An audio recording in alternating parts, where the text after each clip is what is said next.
Harrison Jr. touchdown. Marvelous Mark. Ball next to the end zone, dropped it in for Franklin. A majestic touchdown. This is Chasing the Natty, a college fantasy football podcast.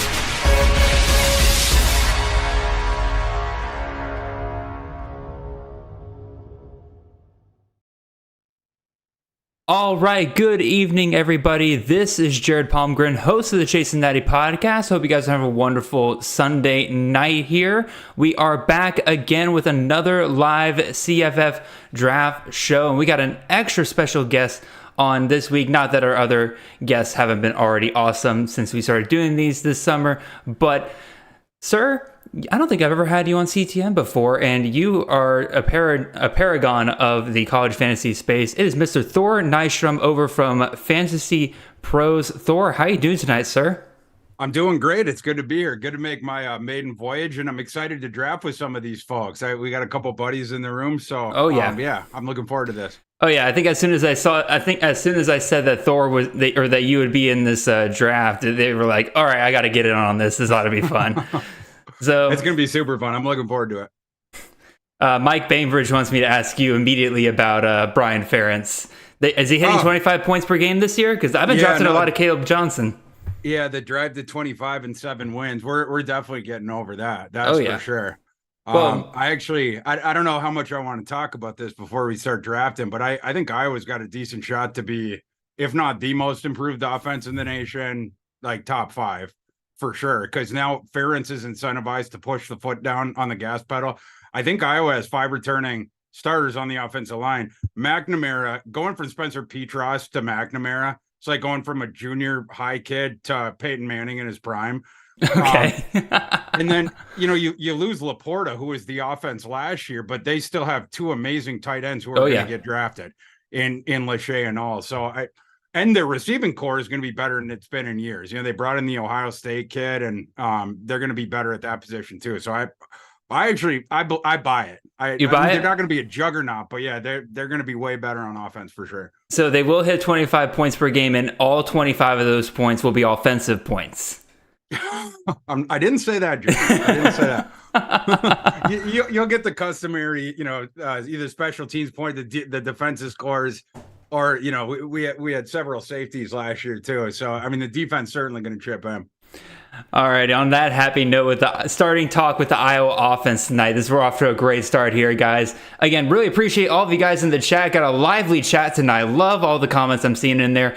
Again, we got about 5 more minutes here before the start of the draft. So if y'all want to go ahead and start putting some questions into the chat, I see Austin Wood, you've dropped a question there. We'll get to that here in a second. But Thor, I want to ask some people who, again, they listen to my show. They probably know of you, but they probably don't hear you a lot on like podcasts and stuff like that, at least talking college fantasy and everything. 2 questions for you. 1, you've been around college fantasy a long time. How long you've been doing it and like what got you into it? And then 2, you're very famous for the 50-person draft or the 50-person league that you run every year. What got you started on that? So as far as how long I've been playing it, since undergrad, I think. So, that would go back. Fuck, how old am I? Am I allowed to swear on this? Preferably not, but it's all right. It happens. Okay, frick. Let's see. That'd be like, yeah, I mean, almost going back 15 years, 15 to 20 years, something like that is when I started playing it. And then as far as the 50-team concept, that was something that I worked on in my head for years and years, because it's like the NFL leagues, when you get to 16 teams or 18 teams, maybe you start to stretch the player pool a little bit. Oh, yeah. With college football, I mean, back then, I forgot if it was 127 or 126 FBS teams that we had. But I started to think, like, what kind of a league could you construct where it similarly stretched the player pool, but like where it would still be viable? Right, where like everyone would still have a starting quarterback every week and whatnot. Yeah. And so I just sort of played around with that in my head for a while, and I always wanted to start a league like that. And then it with FanTrack. So before it was CBS, and then Yahoo had their ill-fated year with their. They don't still do it, do they? No, it was terrible they do not. Okay, yeah. they need some of us to go to work for Yahoo if they want to relaunch that thing. It wasn't a bad idea to do it, but they had a really, really bad CFF experience on there. But like when Fantrax started up, then you could do like the way we ended up doing it, it was 5 10-team divisions. And so then you had to set those leagues up separately and then buy the premium league with the 50 and then import the rosters over. But it was like working sort of through those mechanics. And I think the first year was it's either 17 or 18, something like that. I think we're going into the 5th year, the 6th year, something like that. Wow. We had to take the COVID season off. COVID season was not very good for college fantasy football, but no, it was not. Yeah, I mean, outside of that, it was all good times. I mean, some of us were still crazy enough to run leagues that year, and I thank God that like it was a year where I was running maybe 2 leagues that year, because most of the other ones I was running either said like, "Nah, we're not doing it this year," and then like it was me and my buddies. So if something went wrong, like they were just like, who cares? It's just college fantasy this year. Alrighty, so we're about to get started here in about 1 minute here. Thor, you have the number 4 slot. I am closer to the turn. I got the 10 spot. Yeah. That's actually preferable for me with this format because then it gives us plenty of time to discuss things in between our picks. What do you kind of look for in the first round? Well, I'm definitely not giving anything away about my intentions with the 4th pick. That's a smoke screen. It's, but no, he's definitely drafting Luke Lachey, guys. Yeah. I mean, I think for sure we got Caleb Williams. I think Steve already mentioned in the Twitter he's going to take Caleb, so it's and that makes a lot of sense. So it's really the number 2 teams on there, and so for me, I'm just like the 2 guys in front of me. So I dropped my cue earlier, with that in mind, and we'll see how it goes. I can't give away too many of my things in case one of those jabronis ahead of me is whatever. I don't want to say what I want to happen, but I do have a preferred path for that 2nd and 3rd pick. Well, the draft has gotten started here, and I'm warning you right now, Thor, these jabronis, as you called them, will 100% listen to what we are saying right now and will snipe you just for even mentioning a guy's name. So be careful with that. All right, we're going to get through the first round here, y'all, and then after that, we'll start hitting up some of your questions here. Dylan, I see yours. Austin, I see yours. Mike, I see yours there as well. Ryan.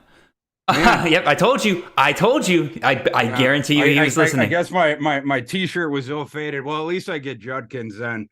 I did think it was going to be Ali, but that's fine. We'll take Judkins. What a terrible consolation prize. You have to take Quinshon Judkins. Like you must be absolutely reeling. Your whole strategy is just out the window now.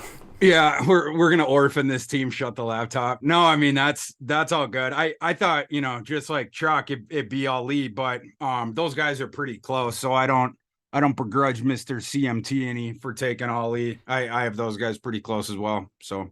Alrighty, so we got 1 wide receiver, 2 running backs, 2 quarterbacks off the board here so far. Pretty typical start to these college fantasy drafts here so far. Again, when I'm in the 10th spot, I just got to take what comes to me here because, like, sometimes Rasheen Ali does fall to you in the 10th spot. Sometimes some quarterbacks fall here that I like quite a bit. I typically like to go wide receiver, so like Malachi Corley, I was definitely eyeing up there, see if he fell there, but honestly, the 7th pick is probably the latest I've seen Malachi Corley go in a while for one of these drafts. I'm sure Tom is absolutely ecstatic for getting that right there. Let's see. Again, lots of good options for me here. I'll pretty much take, just tons and tons of great options here. So let's see what is going on here. Barnabas is taking his time at the moment. That's good because I need to take a look at some of the guys. Again, I only got 2 more picks. Pretty much these next 2 picks are probably going to decide, okay, Raheem Sanders comes off the board, probably not going to go running back now because I could probably get a decent one in the 2nd round here. And then quarterback, I do like one guy. But I think I know which guy that is. I think I'm going to stick to my usual. It's been a while since I've stuck to my usual strategy, so I'm probably going to hit wide receiver early here. Okay.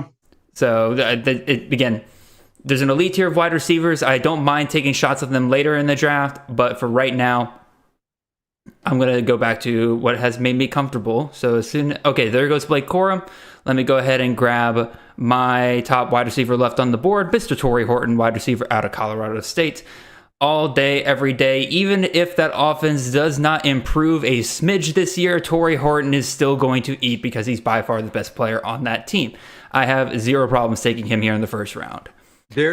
Colorado State, you put them on the list with Iowa teams like the early candidates for have the biggest bounce backs on offense. Last year was rough for them, the transition, and then the guys were pulled over from the other school following the coach and whatnot. But now that they have that thing in place, they have talent back too. It's just there was a confluence of factors last year that caused it to tank. But like you said, Horton was awesome in a super duper crappy offense. So yeah, I'm down with that pick.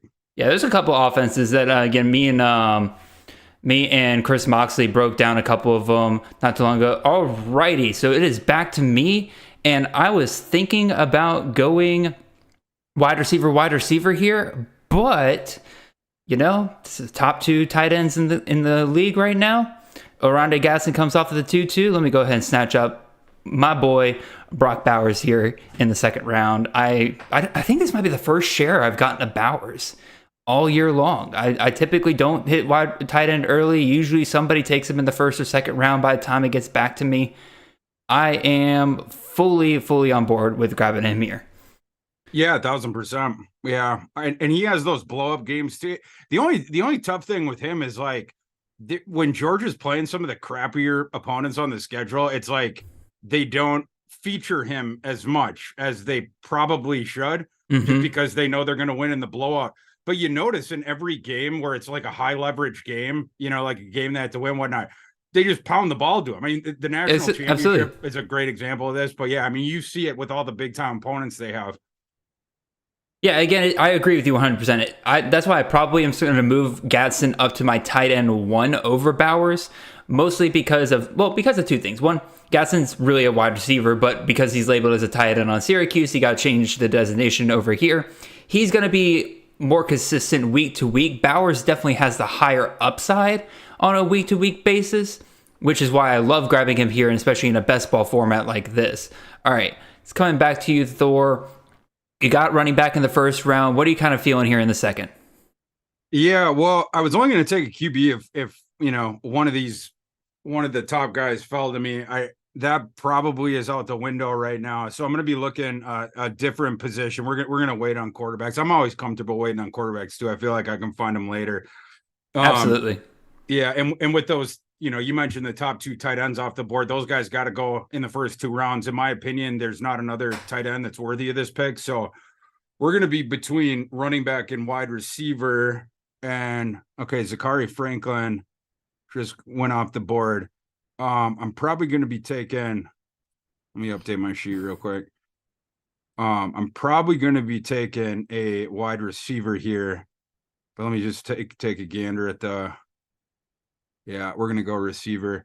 Okay. I'm going to go with Jacob Cowling. Great pick. Yeah.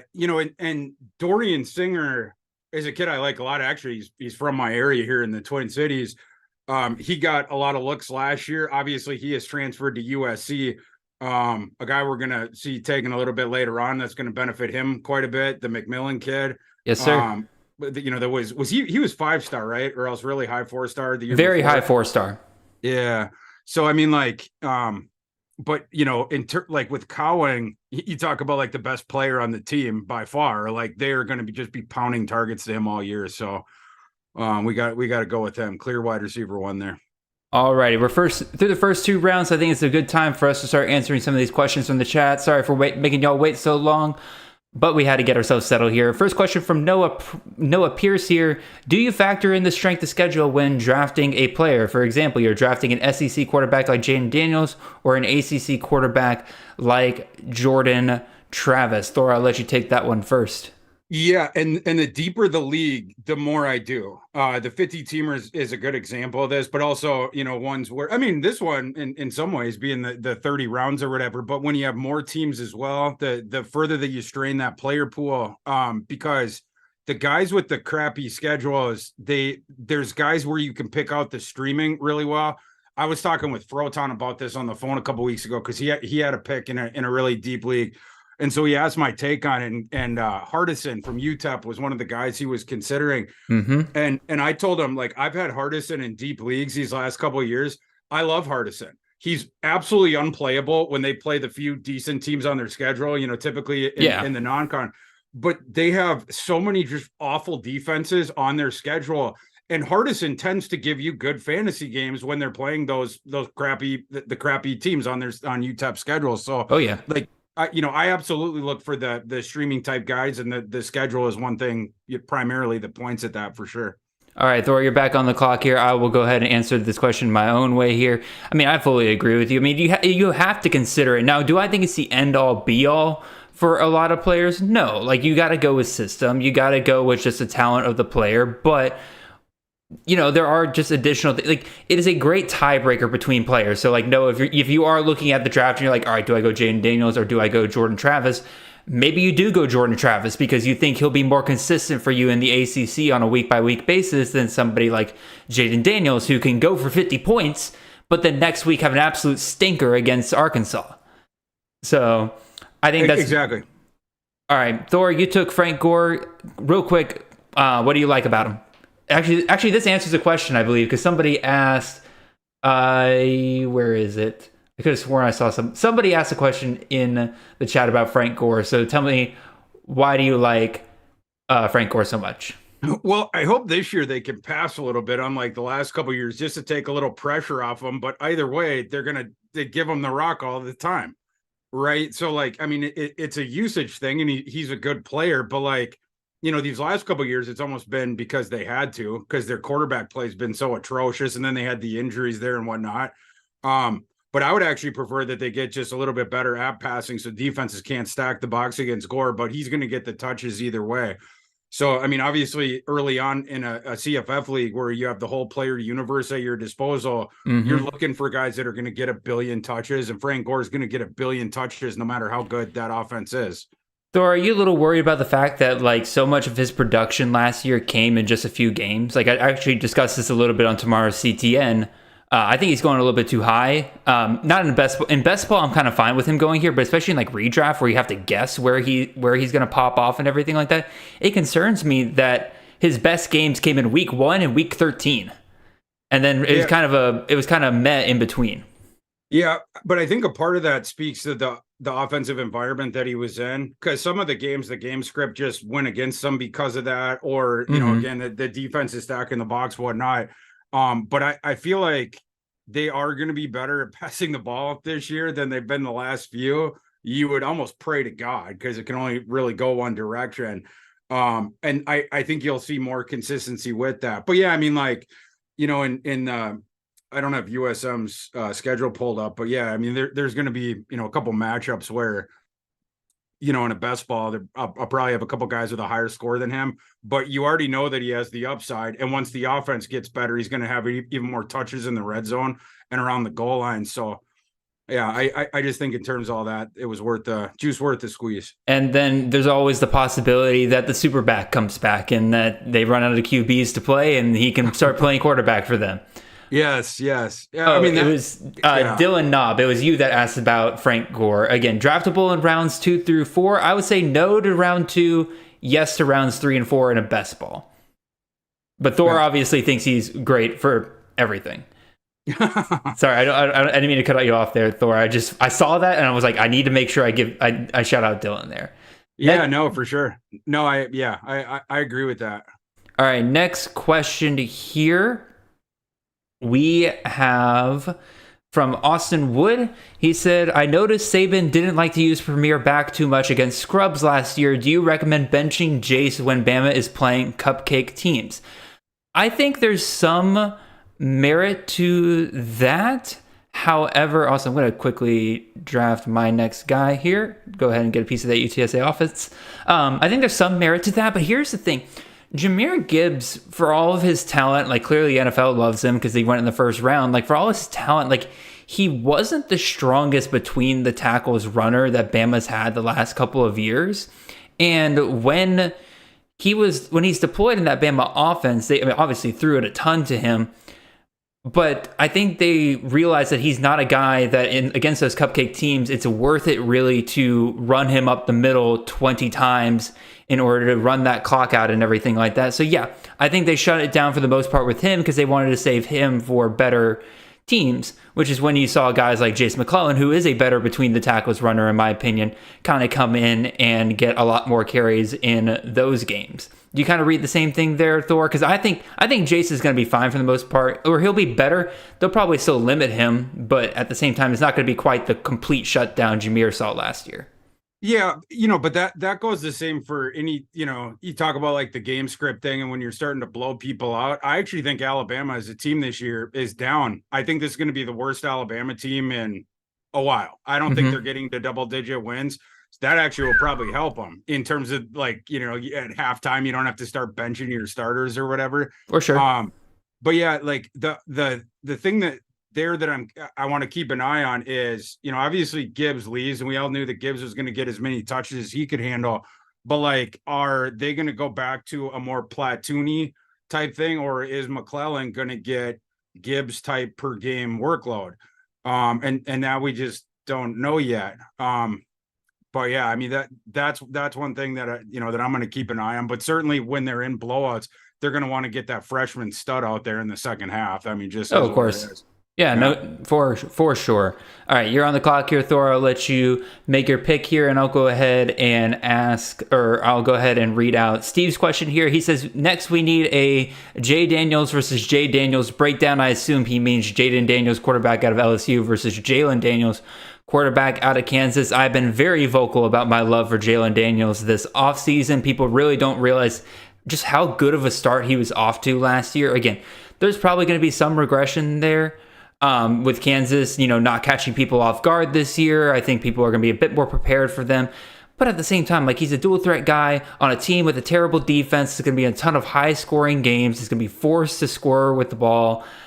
I think he's going to be an absolute monster. We saw last year that he came back from his injury, had some mega games towards the end of the year, but once you gave him a full month to get healthy, he only went out and put 50 points up on Arkansas. I think he's going to be absolutely fantastic. As for Jaden Daniels, I think he'll be your starter. I would take Jalen Daniels over Jaden Daniels, mostly because kind of going back to Noah's question earlier, I do think the SEC schedule plays a part in there. Daniels, I think, is a great best ball play, but if you're going to ask me who I'm going to rely on a bit more in a redraft format, I'm going to go with Jalen Daniels, not Jaden Daniels. Do you kind of see it the same way, Thor? Yeah, I mean, that one's definitely close. But yeah, the upside with Jaden Daniels, I think, is higher because they play crappier defenses and the way that they play offense a little bit more. Like LSU, I think LSU is going to pass Alabama this year. And you're going to have some of those second halves where either he gets yanked early or where the game script goes run heavy earlier on. Whereas Kansas, their win total right now in Vegas is 6.5. You're going to be right around there, right around the bowl eligibility like last year. But like the opponents that they play, it's going to be a bunch of shootouts.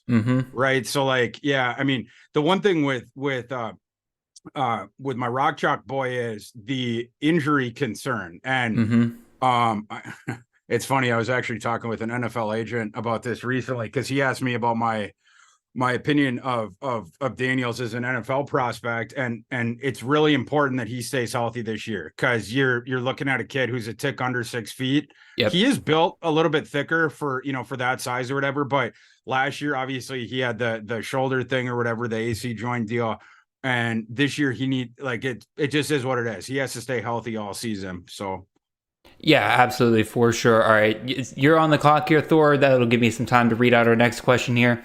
Mike Huseman asks in the chat, I feel like Kentucky's backfield improved with Leary and Ray Davis in there now as fantasy players. How do you like the new look Wildcats? Well, I think Ray Davis might still be on the board. Yeah, he's still on the board, but I fully expect him to come off within the next round or two.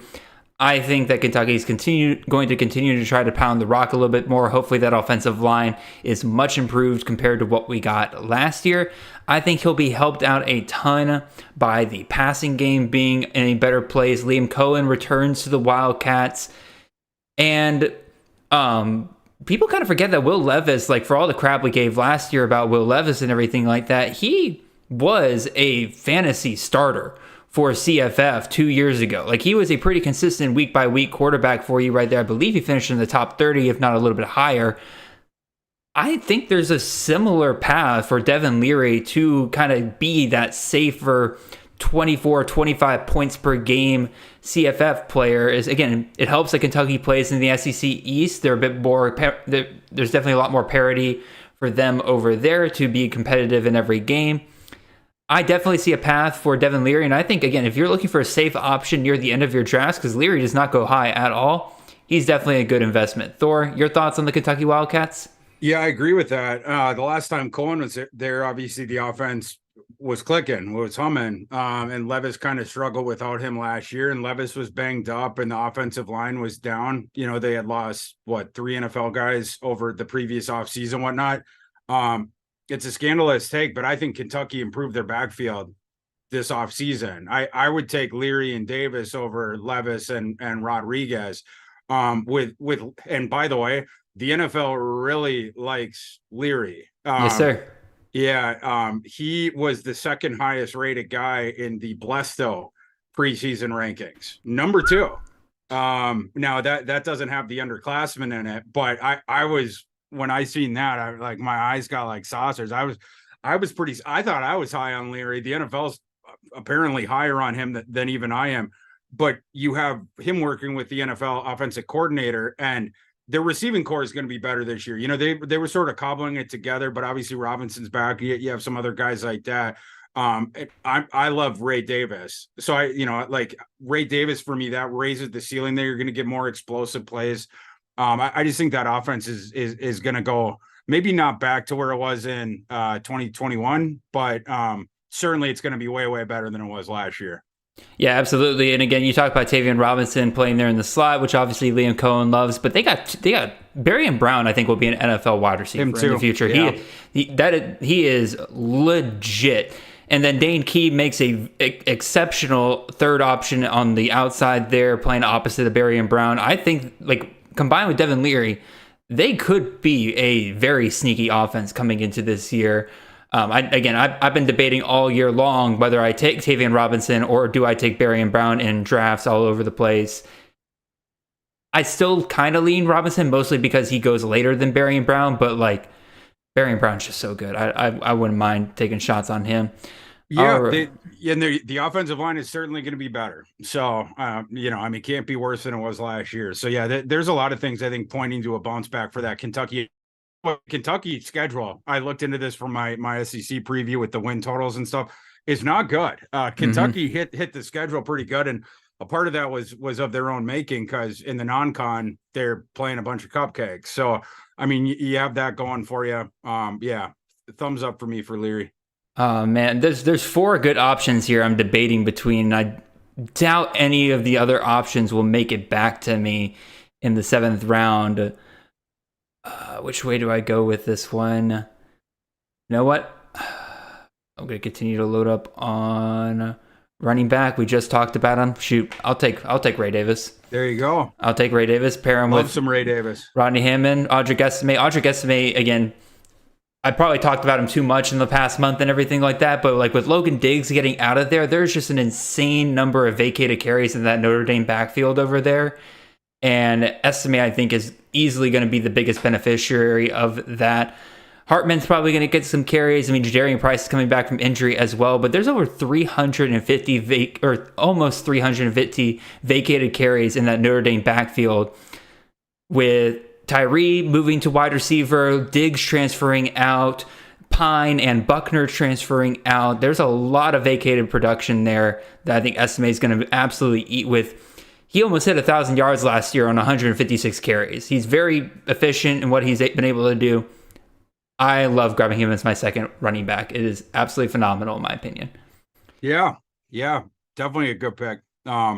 Yeah, and that Diggs kid, he couldn't wait to get away from there and try to take over his own backfield. It's always interesting when the kid leaves because he's like, yeah, that other guy might be better than me.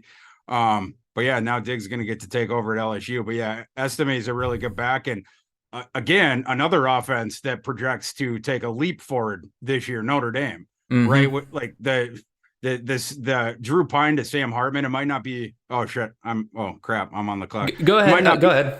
Might not be as big as Spencer Petras to McNamara, but it's pretty dang close. Drew Pine is not good at football. No, Drew Pine is really not good at football. I don't expect him to win the job at Arizona State like some people expect him to. Alrighty, let's go ahead and move on to my next question. While Thor, you're making your pick there, I'm trying. If I missed anybody's question, go ahead and drop it again at the bottom of the chat. I've been missing some guys. Dang it. Oh yeah, okay. On my list, I wasn't all the way updated. Xavier, you said you're off jet lag and putting up a stinker. I don't think you're putting up really that much of a stinker. Johnny Wilson probably a little early there, but otherwise all your picks are pretty in line with ADP. Let's go with Vince's question. It says, longtime reader, first time chatter. How will Mississippi State adapt after the death of Coach Leach? Rest in peace, Coach. I think you're about to see one of the biggest offensive system changes you've seen at a school in a very, very long time. Zach Arnett, the defensive coordinator there, had the option to, I think, kind of try to keep the air raid going. Did not do that whatsoever. Went and hired Kevin Barbay out of Appalachian State. It sounds like they're going to try to run a more pro-style system than they have been there in the past. They actually were able to sell Will Rogers on that, kind of help him boost up his NFL potential there with that. I think you're about to see Jaquavius Marks go off for a really, really big year, allowing him to actually carry the ball between the tackles. In terms of the wide receivers, I mean, Barbay, it was very hit or miss in terms of who was getting it on a week-by-week basis here. I think that's kind of your adaptation there. A lot heavier focus on the run. Mark should benefit greatly, especially with Dylan Johnson transferring out of there. Thor, you got a big old smile on your face. Yeah, no, because Jackson's trying to trigger me. That's why Jackson took Jalen Daniels right there. He's trying to trigger me, and it's working. Also, all three of the guys I was looking at outside of Ray Davis did not make it back to me, so I knew that would happen. Yeah, feel like let's see. Do I? Okay, I only have one wide receiver, so I'm probably going to go receiver here. All right, I'm interested to see who you take here. Got some good options left on the board. There are some good options. I'm gonna roll the dice a little bit, because there is some projection with him moving up in the role, but OU is another team. We've already hit on the 4 or 5 teams that have the best odds of their offense jumping forward, but OU's offense has to be better this year. 100%. If it's not, Venables needs to walk the plank. But yeah, I just think that offense is going to be better, and Farouk he should get a lot of targets. I think he's the top returning guy, in terms of targets, whatnot. So yeah, and obviously Gabriel can air it out. Hopefully he stays healthy this year. Yeah, I'm hoping for that as well. But again, especially with Jackson Arnold kind of breathing down his neck right there. If Arnold ever gets a chance to take over that job this year, I don't know if he gives it back. Yeah. I mean, and also if you're Venables and, depending on the way that the season goes, but I mean, if they're, staring at a 7-5 season or even 8-4, why would you play out the string with Gabriel? If you're not competing for the title, why not get the kid in there and build for the future? That just makes sense. So yeah, I'm down for that. I like Gabriel as a quarterback, but yeah, I mean, in that scenario, you might have to turn it over to the kid. Yeah, we'll definitely see. Which way I go with my next pick will definitely be decided by what redshirt sophomore does here. I'm definitely going quarterback. This is the range where I start loading up on some quarterbacks. I love the quarterbacks that fall into the round 7 range here, and we just talked about him, so I'm going to go ahead and grab him. Mr. Dylan Gabriel out of Oklahoma. There you go. Top 24 quarterback from last year. People kind of forget that, again, he can air it out, but he does run the ball quite a bit, and Venables lets him do it, and Levy both let him do it. I am very, very okay with him here. I'm really hoping another quarterback kind of makes it back to be here, because then I'll feel really, really good about a good Power 5 G5 combo here at quarterback. I think I know who you're going to take. Yeah, I considered him last round, but I wanted to take a receiver and flesh out my receiver room a little bit more. But if I'm thinking who I'm if it's the same guy, I was considering him with my last pick. Yeah, I wanted Finn to fall to me here in the 7th round. I was really hoping I could grab him because outside of Fantrax says he scored 26 point something fantasy points per game last year, but there was one weird game where he only scored 0.6 points before they pulled him out because they're like, oh shoot, guess he's still injured. Without that game, he scores 20 in November, right? Yeah, it was the last game of the year. Absolutely shouldn't have played. Yeah. Xavier, I don't think you know that Day Hunter is no longer at liberty. But anyway, what was I saying? Again, without that weird game, he scores 20. I'm going to back it up. I'm going to have you redo that one, Xavier. I think you don't realize that Day is no longer there. All good. Take the break. All right, taking a small break here, y'all. All right.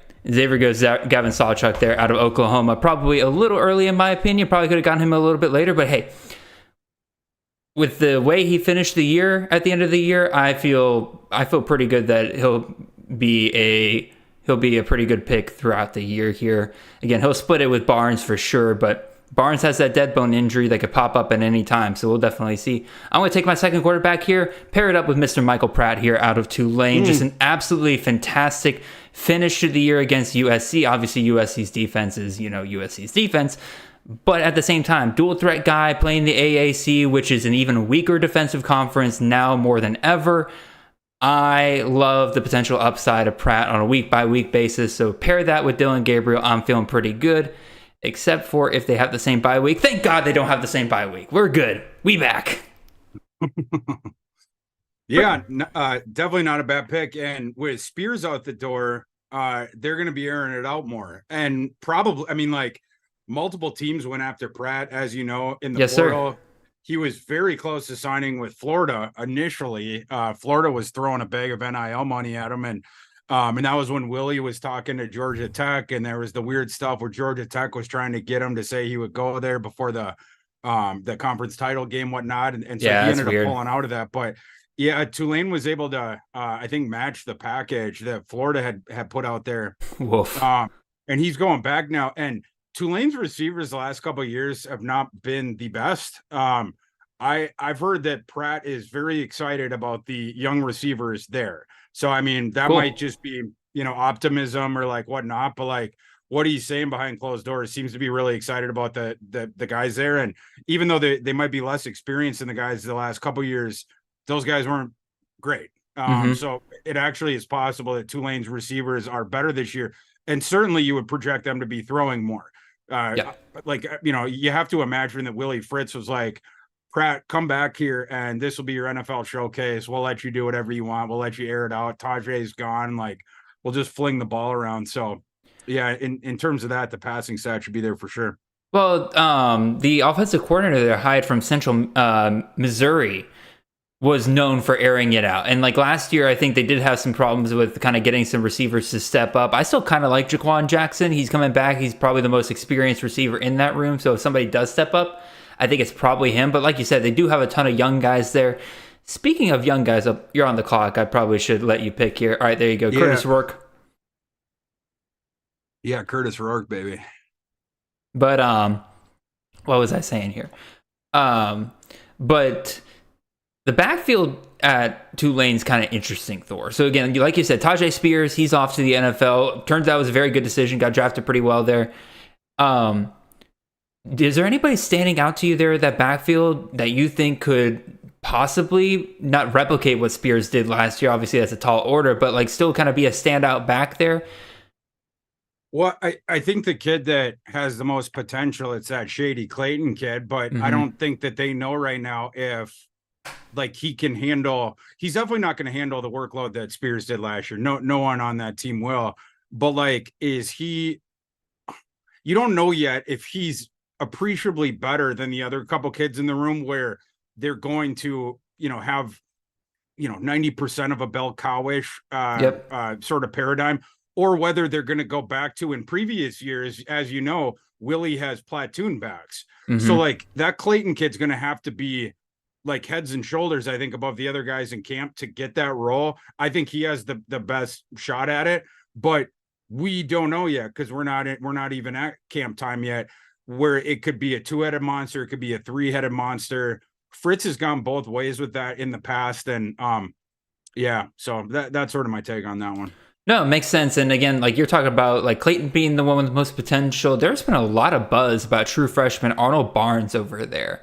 Like there's been a couple beat writers that have described when they are able to view practice as him looking like the best running back out of the bunch. Like obviously it's always hard to project a true freshman to be the starter year one, but like I would not be shocked if he ended up being the guy with the most amount of carries. Now again, it could be a 3-headed monster, but he could be the lead back of a 3-headed monster by year's end, which would be absolutely incredible for CFF Dynasty moving forward. I say that because I've grabbed him in a lot of CFF Dynasty so far. Yeah, for sure. Yeah, and even those reports right there would indicate that there's better odds that it will be some sort of timeshare. Yeah. I would doubt that Clayton just gets I don't know if cuck is a swear word. I don't know if that falls in, but that Clayton would get cucked by the true freshman. I think that scenario is more likely that you're moving into that timeshare. Yeah, we'll probably avoid that word, but that's fine. Austin Wood asked in the chat, if you have Rasheen Ali on your roster, do you even worry about matchups? The answer to that one is a quick one here, Austin. No, I really don't worry about it. I'd have to look. Let me look again at Marshall's schedule here. Again, I don't recall anything off the top of my head on which I would probably sit. I'd probably sit Ali. Let me see. Yeah, maybe NC State. Maybe. Again, they got a pretty good defense over there. Virginia Tech, I have no problem with him in that game. Yeah, against the Sun Belt against the Sun Belt schedule, no problem. Start Ali pretty much every given week unless he gives you reason not to trust him.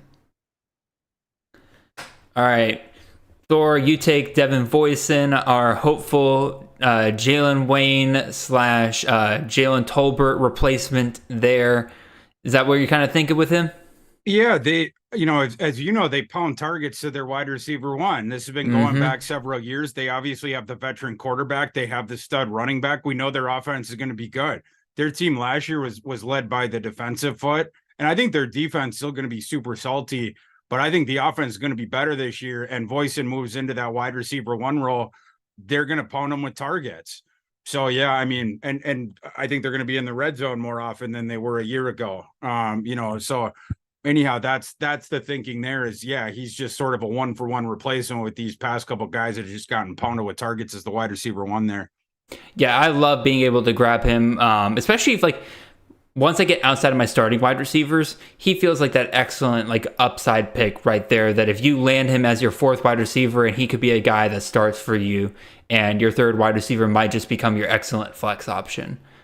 So there's speaking of wide receivers, there is one in particular that is still on the board here that I'm going to love if I'm going to be able to grab him as my third wide receiver here, and I can, Mr. Caleb Hood out of Georgia Southern. A lot of people love Derwin Burgess. I love Derwin Burgess, but there was a little bit of touchdown inequality going on at Georgia Southern last year, and Hood outproduced Derwin Burgess by a pretty good margin, even though, again, Burgess played 2 less games.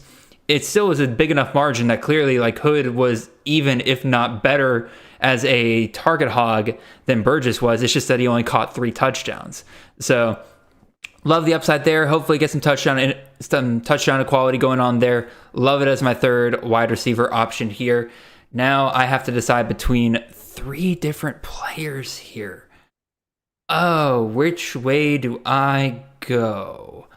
We'll find out when it comes back to me here. Let's see if Bainbridge forces me to take one of these guys or not. Okay. I think...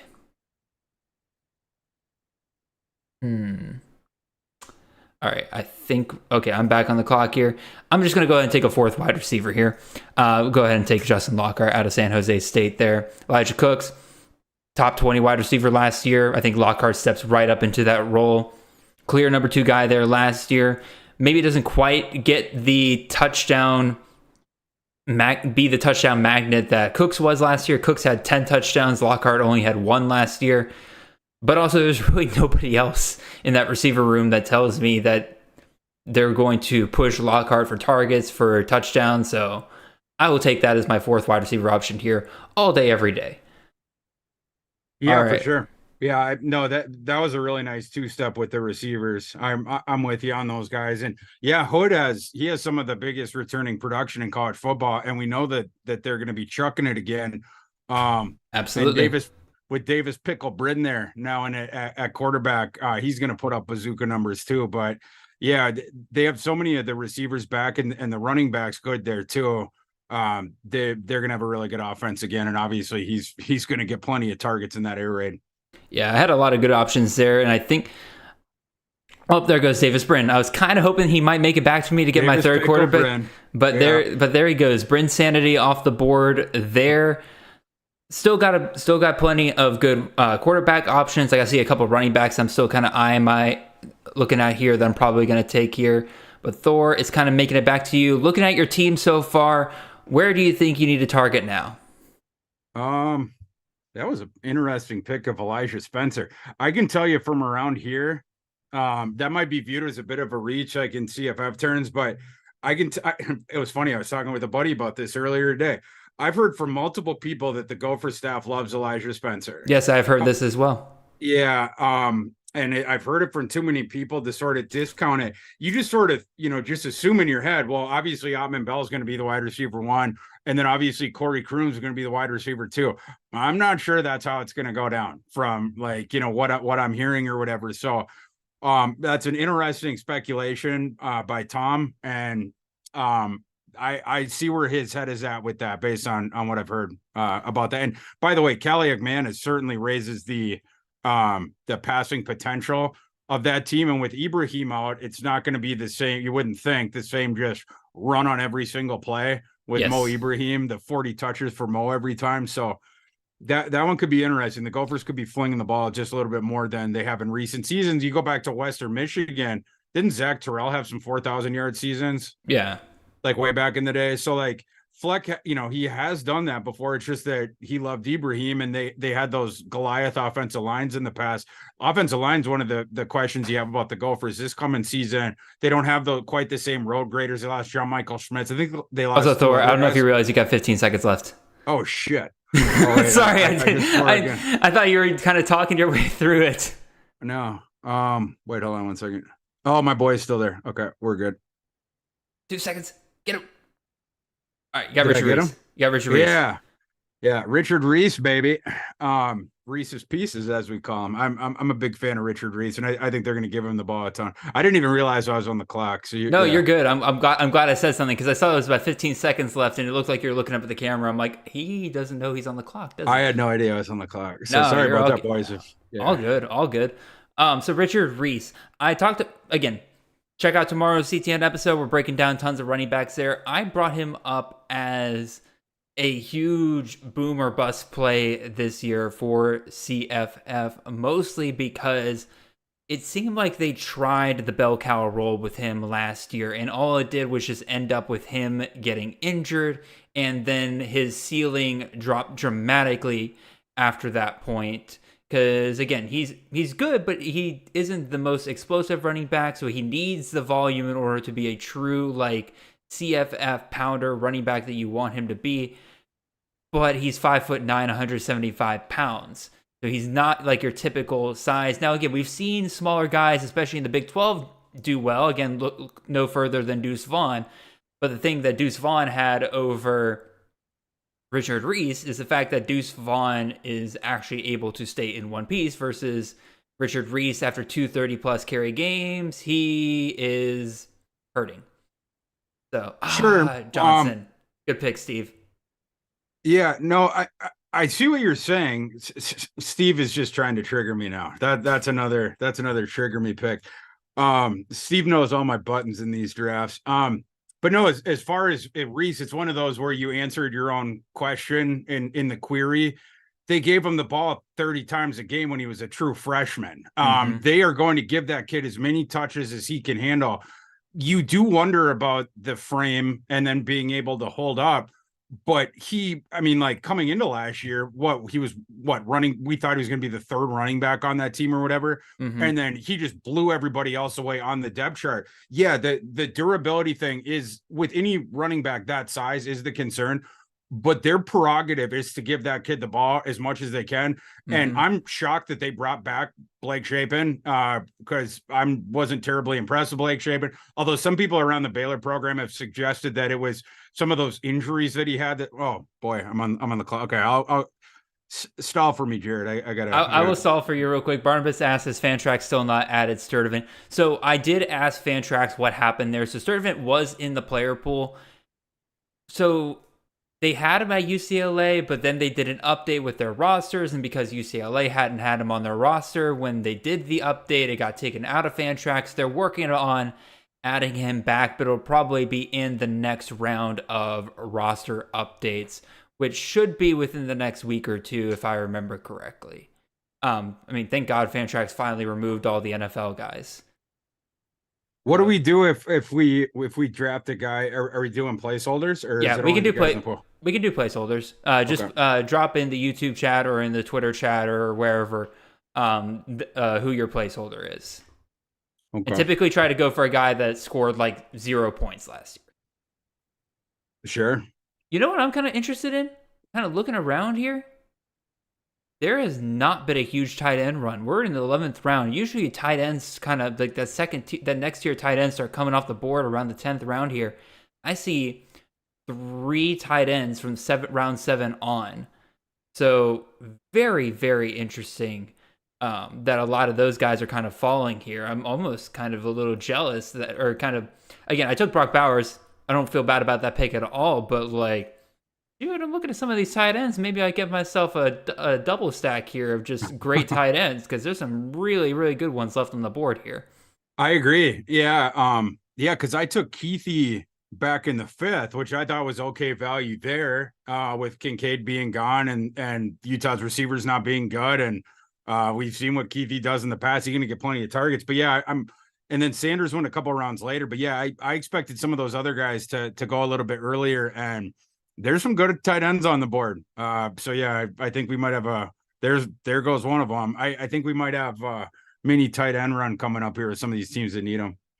All right, I'm going to take another quarterback here. This is a very much an upside play. Could come back to bite me later, but he's my 3rd quarterback, so not feeling too bad about it. But give me Brennan Armstrong, reunited with Robert Anae over there at NC State. The receiving options definitely concern me a little bit, but they do seem to like some of the wide receivers that they're bringing in their freshman class. There's rumors that Bradley Rosner, the wide receiver out of Rice, is giving the Rice kids is giving them a look, which in my opinion would be a really, really fun matchup right there. Be fun. I like Rosner. Yeah, Rosner is fun, and a big wide receiver. And when Armstrong was good, he was throwing to all those trees. Right? Like, Armstrong likes the big receivers. I would love that. And I like some big receivers too. Yeah. But again, hopefully somebody else kind of steps up there. Again, Terrell Timmons, Porter Brooks, DJ Collins coming over from Clemson. That could be fun. I think they're going to find some guys that they can rely on a week-by-week basis over there. Armstrong, I don't think, goes there if he doesn't think that they're going to give him the weapons to succeed like they did at Virginia when Robert Anae was there.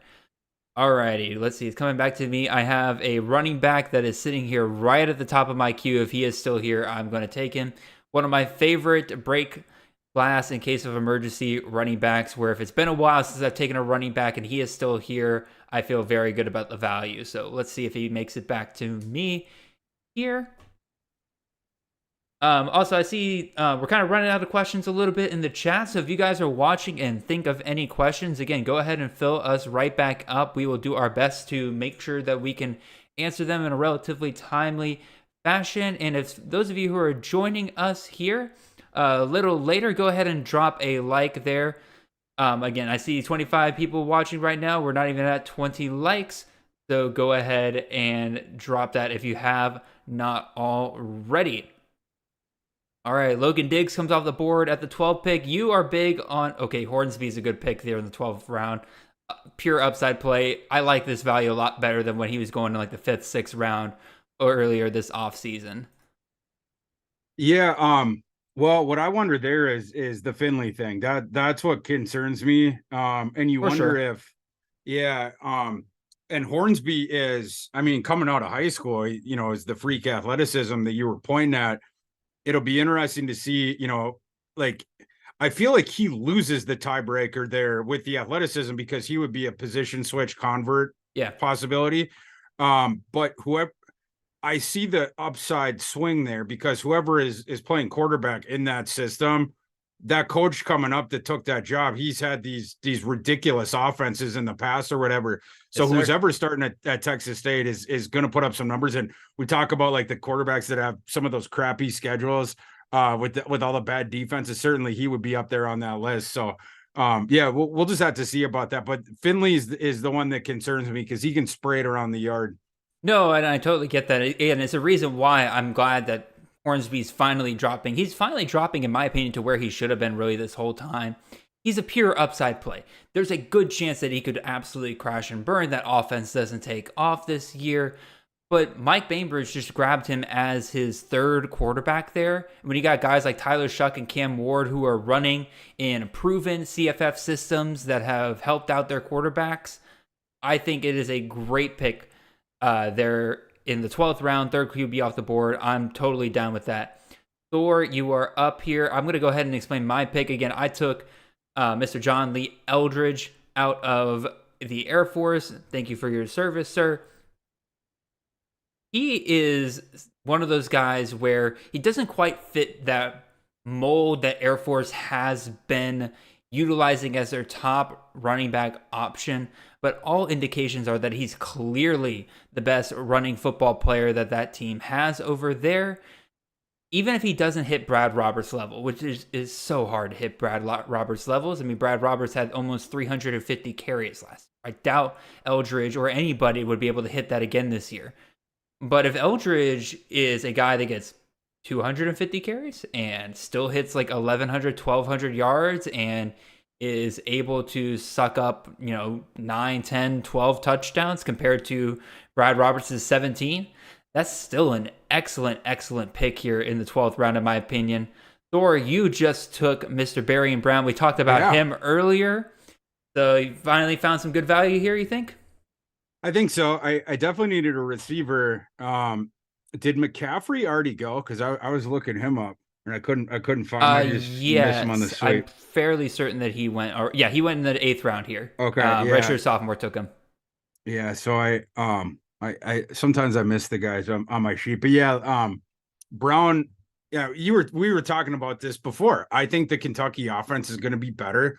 They have the really good weapons there, the multiple weapons on in the receiving core, and then the running back I love, and I like the quarterback, and Cohen's back. So I mean all the opportunities are going to be there, and that sort of imbues like certainly a floor, but also I think that there's a lot of ceiling there, and now we're in the 12th end of the 12th round or whatever. Just felt like the juice was worth the squeeze. Yeah, juice absolutely worth the squeeze there. I am curious to see what Steve does here. But again, got some pretty good value coming off the board here. Taylor Green, great quarterback pick here in the 12th round. That is redshirt sophomore's 2nd quarterback. I think, again, I mean for grabbing a quarterback this late, I think redshirt sophomore found some really, really good value there. Dominic Lovett out of UGA. So Aiden's now taken 2 wide receivers from Georgia's offense, and it really, Steve, such a good pick for me. Why did you steal that from me? I had literally just put him in my queue. That's funny. Anyway, Steve, I hate you if you're listening to this. Yeah, Steve, we both hate you right now. Too good of a pick.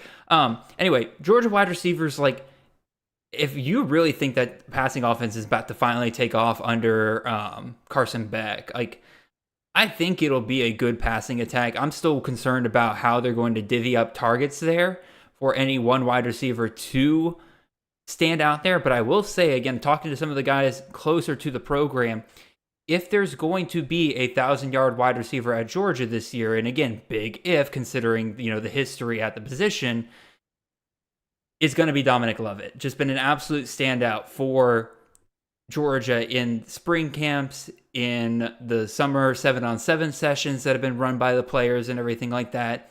Quote unquote, unguardable at times. So him and Bowers over the middle is going to be an absolute nightmare for defensive coordinators in the SEC. All right, Thor, you took Mr. Shedeur Sanders. Yes. A much better value, in my opinion, going here than where he was going earlier this offseason. Why did you take the dive here in the 13th round as was this your third quarterback?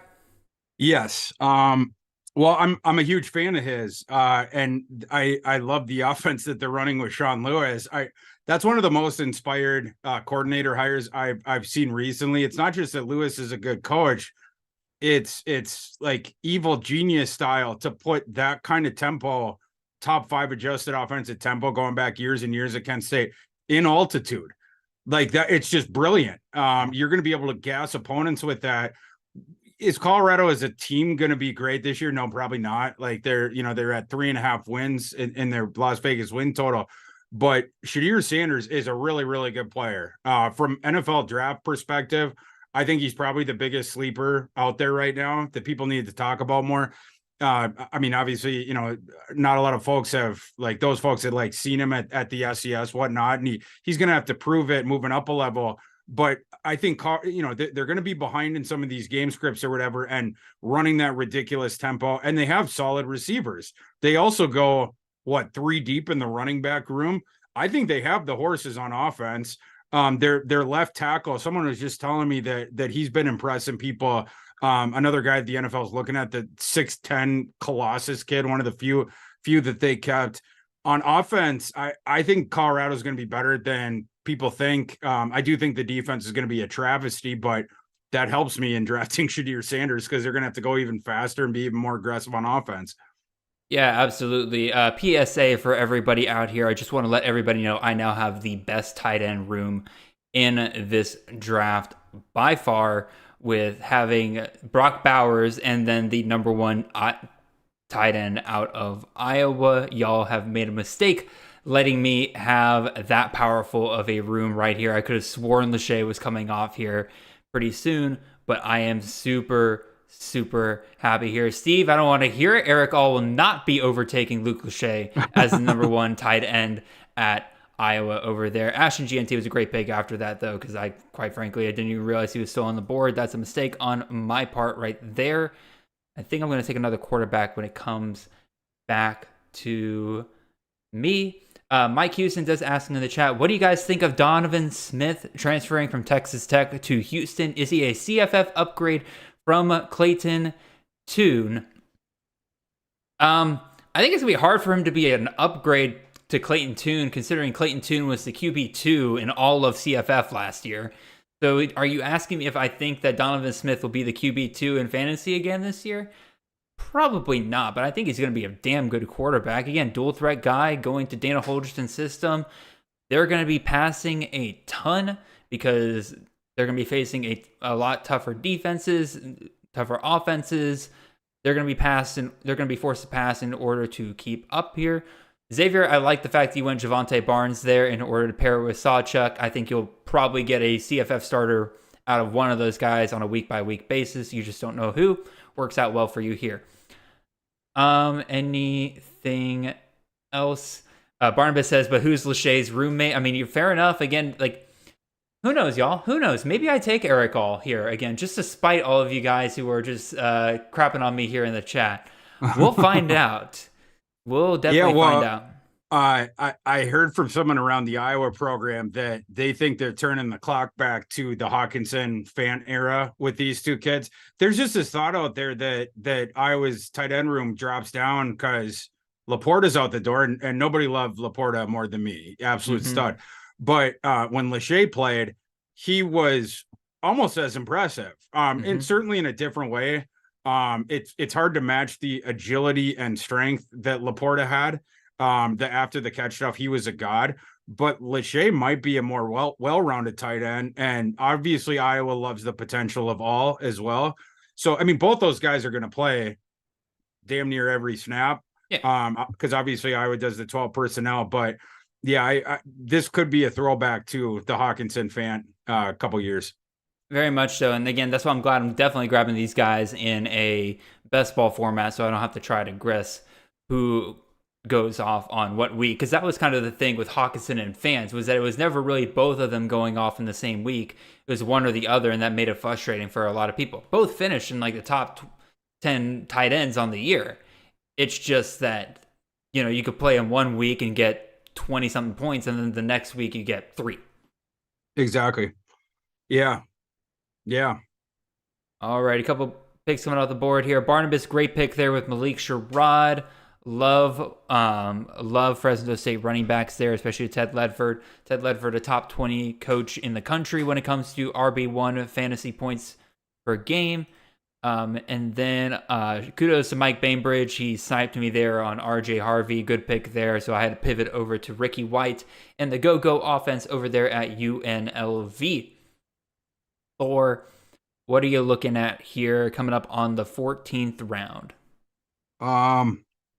Well, I'll tell you in 1 second, because I have to have Mr. Weingartner pick first, but I got my eye on somebody. Let's just put it that way. I'm curious to see who this special someone is. You gonna take him out for dinner first? I might. I typically move faster than that, so. Oh. So is it like, do you just go fast food? Is that you take him out to dinner fast food just to make it quick? Yeah, something like that. And this guy's gonna be happy to join my merry band, unless all right, well, Aiden goes tight in there. Did he go down to the? Okay, well now I need to know our protocols for the. Nope. Again, it was a legit pick. It's not like it took like Clayton Tune or something like that. Again, I think he just timed out. 1 minute timer. People don't realize how quick it goes sometimes. Does that do it, Jared? Is that good enough? Yeah, that's if he DMs me and was like, hey, like no, like in the league chat, my placeholder deal. Oh, let me see. Chat. I want Sturdivant. That's fine. Let's go. Yep.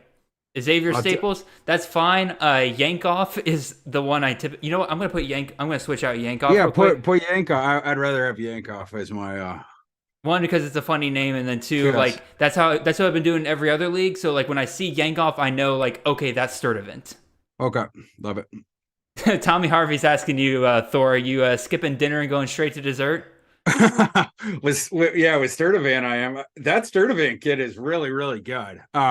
With him, it's going to come more down to the UCLA quarterback play than anything to do with him. But that kid's a friggin' stud. Like we've seen that last year at Cal. Obviously, UCLA prioritized bringing him in. I don't know what's going on with the UCLA quarterback room. Colin Schlee leaves his starting job to go there. It seems like he's quarterback 3 going into training camp, and it's more like it's Garbers against the true freshman kid. I don't know if like Schlee, I thought he was pretty solid, and certainly he's experienced running breakneck offenses, which Chip likes to do as well. But yeah, like with the Sturdivant pick, it comes down more to the quarterback play, and you just sort of cross your fingers. But this late, I'll take that upside swing on him. All right, interesting question here from Barnabas in the chat. He is asking a question about Middle Tennessee State, which is like the ultimate, like anytime you're talking about some of these CUSA teams, you immediately feel like the biggest degenerate in the world here. How much does Creedle eat into Frank Peasant's carry? For people who don't know, Creedle is a former 3-star running back that was at Northern Illinois. Had a lot of hype going with him, going in there, following behind Ontario Brown. A lot of people thought that they were going to make a good duo for them. Transfers after his freshman year, ends up there at Middle Tennessee State. I have not drafted a ton of Frank Peasant this year, and quite frankly, I think Creedle just kind of confirms a little bit why I'm a little bit hesitant on Peasant this year. Do I think that he'll overtake Peasant? Probably not. Peasant's a veteran in that program. I think they're going to rely on him quite a bit this year. But in terms of eating into it, I think he'll do just enough to keep Peasant from really hitting the ceiling of somebody that you would expect to carry an offense on their back. Thor, you got 3 seconds left. Oh shit. Well, I got someone in my queue, fortunately. All right, you got Jaden Delora. Good pick. Yeah. I kept typing people into the queue, and I'm like, I don't think he's gone. But I still had the UCLA in the drop down box. Oh no! We've all been there. Yeah, I was so confused for a second, but I'm fine with Delora, so that's fine. Will says in the chat that he needs a Yankoff jersey, which honestly, that's kind of money well spent right there. Like, I ain't gonna lie. Agreed. All right, you took Jaden Delora again. There was an auto pick, but are you happy with that?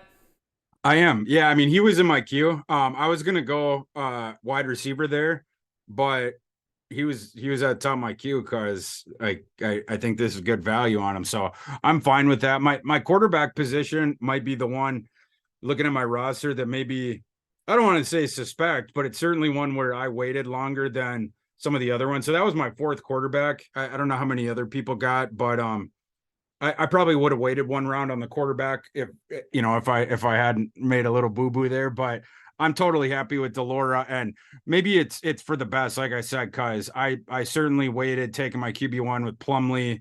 I didn't take the first one until the 6th round, then the 8th round, and then the 13th round with Sanders. So it's sort of fortifying that position a little bit. Yeah. And with some upside, and also I got Cowing earlier. So that was another reason why I was hoping maybe if it worked out getting him. And it I ended up getting him. So we're cool with that. You got the QB 21 from last year in the 15th round. I don't think anybody can really complain about that too much.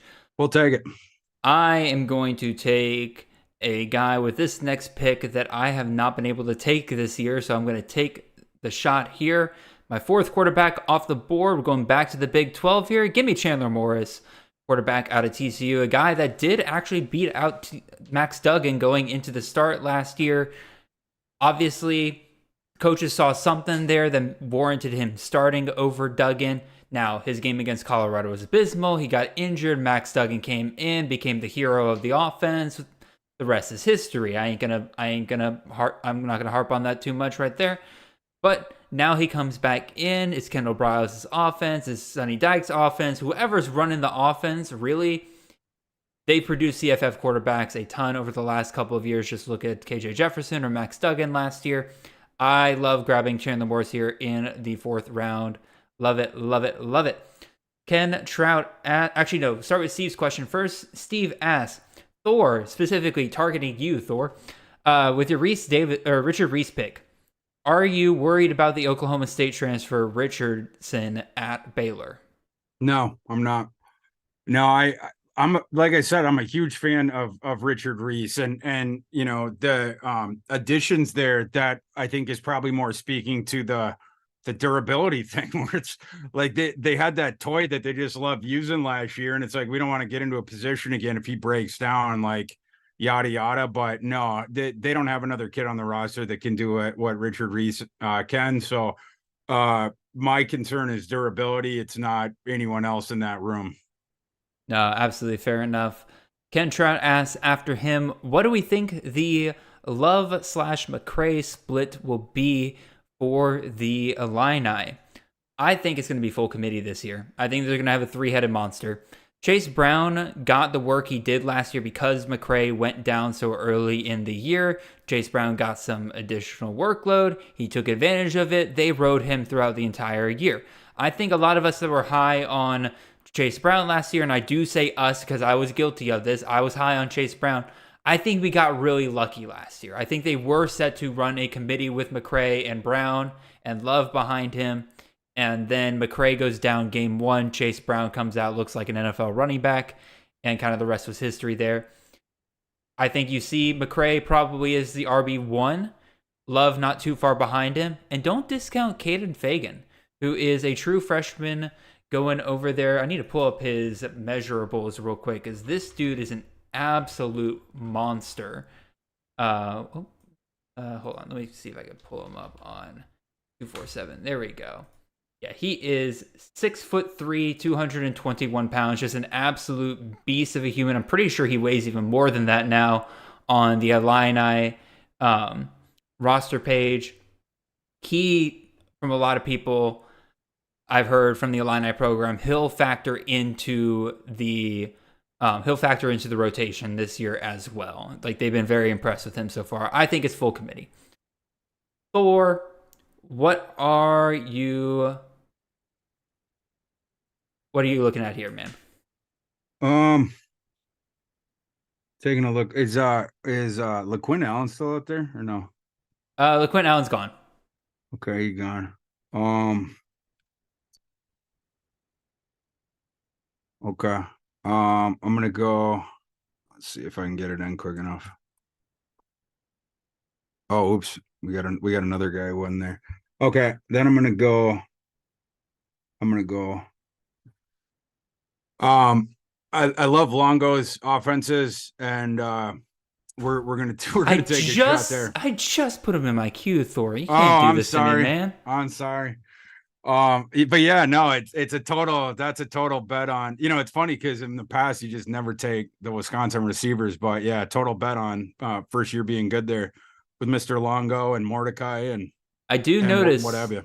I do notice that you took. Oh shoot, there's a guy still on the board that is a pretty big deal. I ain't gonna lie. I thought he'd be long gone already. Anyway, hopefully nobody figures out who that is because I'll happily take him. I haven't gotten a share of him so far this year. I noticed you took a wide receiver from Wisconsin, but you didn't take the quarterback, Tanner Mordecai. Is there a reason why? Are you a little hesitant with Tanner Mordecai at Wisconsin? No, not really. But I like the other four that I got. And so I'm trying to fortify some of my other positions. Trying to think, is it probably time for a backup tight end? I would say so. Let's see who we got here. Oh, okay. I don't have a share of this kid yet.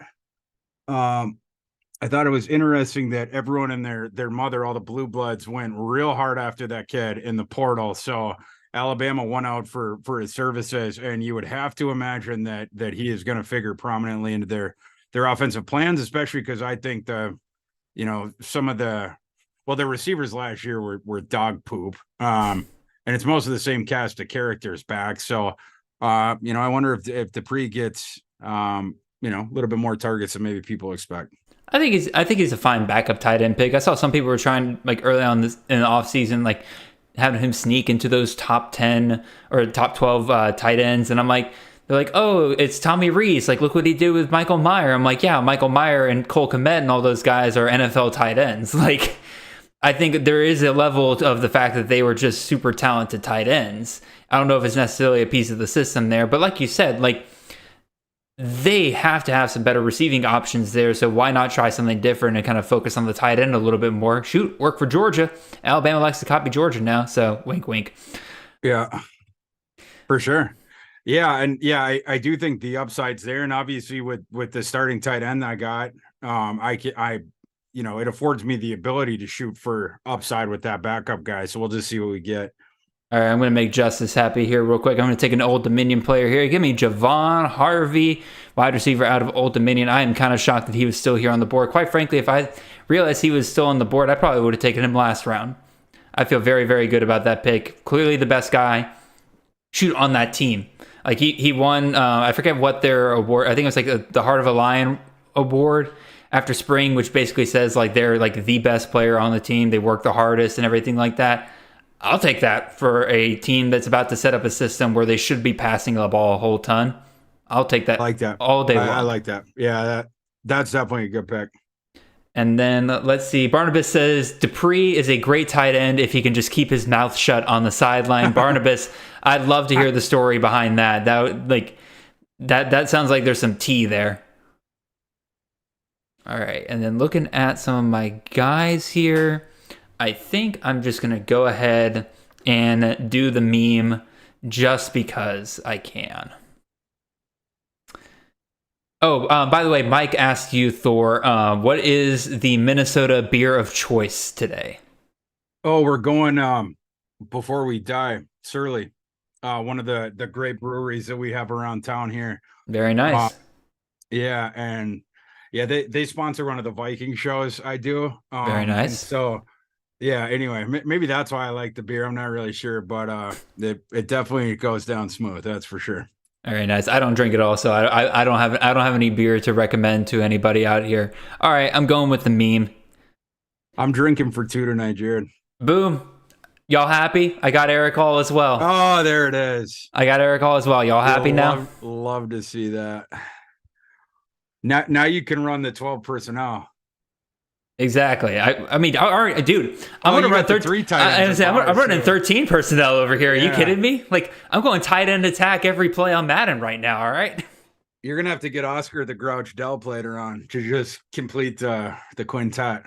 Yeah, absolutely. Again, I don't think he'll factor that much into Georgia this upcoming year. Not like well, actually, probably a very similar role to Darnell. Like he'll be there, but like I don't think he'll be getting the touchdowns or anything like that. Yeah. Let's see what else I'm just looking at here.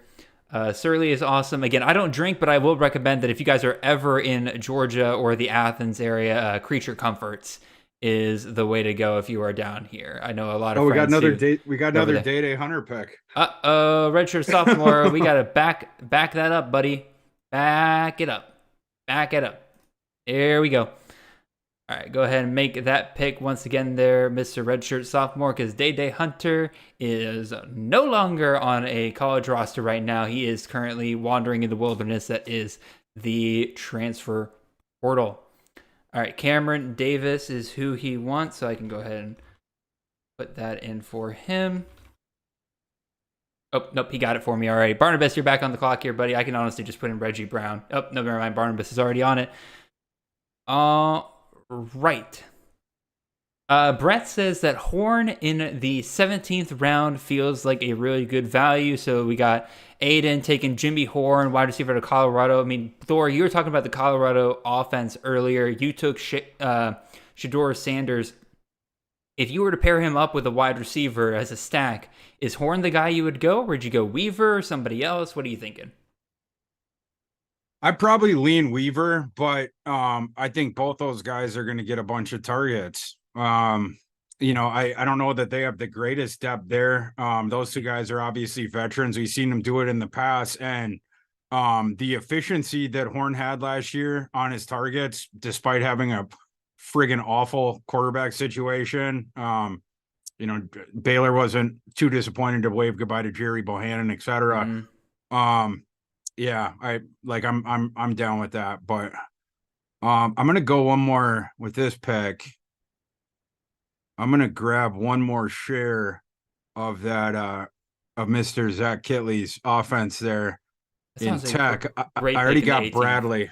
Yeah, I just double those guys up, right? Like we'll just see how the distribution of touches go, but the ball's gonna be in the air all the time there. No, I honestly, Miles Price, I need to bump him up my rankings a little bit because I'm really kind of coming around to the idea that he is probably one of the biggest post-hype sleepers we have in CFF this year. I mean, we were drafting him we were drafting him in second, third round last year, and like now we're drafting him in the 18th round. The big thing was the fact that like he was hampered, he was injured pretty much all of last year. So like if he comes out and he stays healthy this year, he's probably he is the starting slot for Texas Tech. I mean, we all like Dre McCray a little bit there. But there's kind of been some back and forth talk on like, is he actually in the starting lineup? Is he a guy that only goes out there on 4 wide? Is he going to be somebody that kind of splits to the outside a little bit, in which case he loses that coveted slot position that we see in the Zach Kitley system? That's where Jared Stern played. I think Miles Price, honestly, I think Miles Price is still the better pick out of him and Dre McCray right now. Dang it, Marlon Gunn's off the board. I'm going to have to get aggressive on another one of my break glass in case of emergency running backs. Because I only have 4 running backs right now, and I like Estime, Davis, Eldridge, and Hammond, but they definitely need some backup here soon. So I'll probably go with one of my favorite guys there. Thor, you're back on the clock here, sir. What are you looking at? When you said that, I realized that I only have 4 running backs, so perhaps it's time for Thor to take another one too.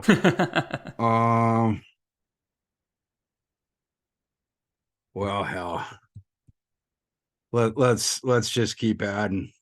I'm gonna need to get Shuck now. But we're gonna go back to the well with that Tech offense. You're gonna have to trade with Bainbridge. I don't know if he'll be giving up Shuck to you.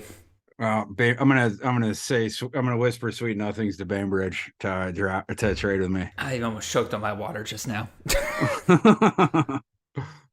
Well, Bainbridge is a married man, so he's probably going to turn down my overtures there. But he's an engaged man. The marriage isn't for a while though. But that is true. By the way, Mike, if you're listening, congratulations on that, buddy. I've sent you a Twitter message and everything, but like just from my actual lips to your ears, congratulations, man. That is absolutely awesome, and great job with the officiator. Like you really did your research on that one. That was a great job, man.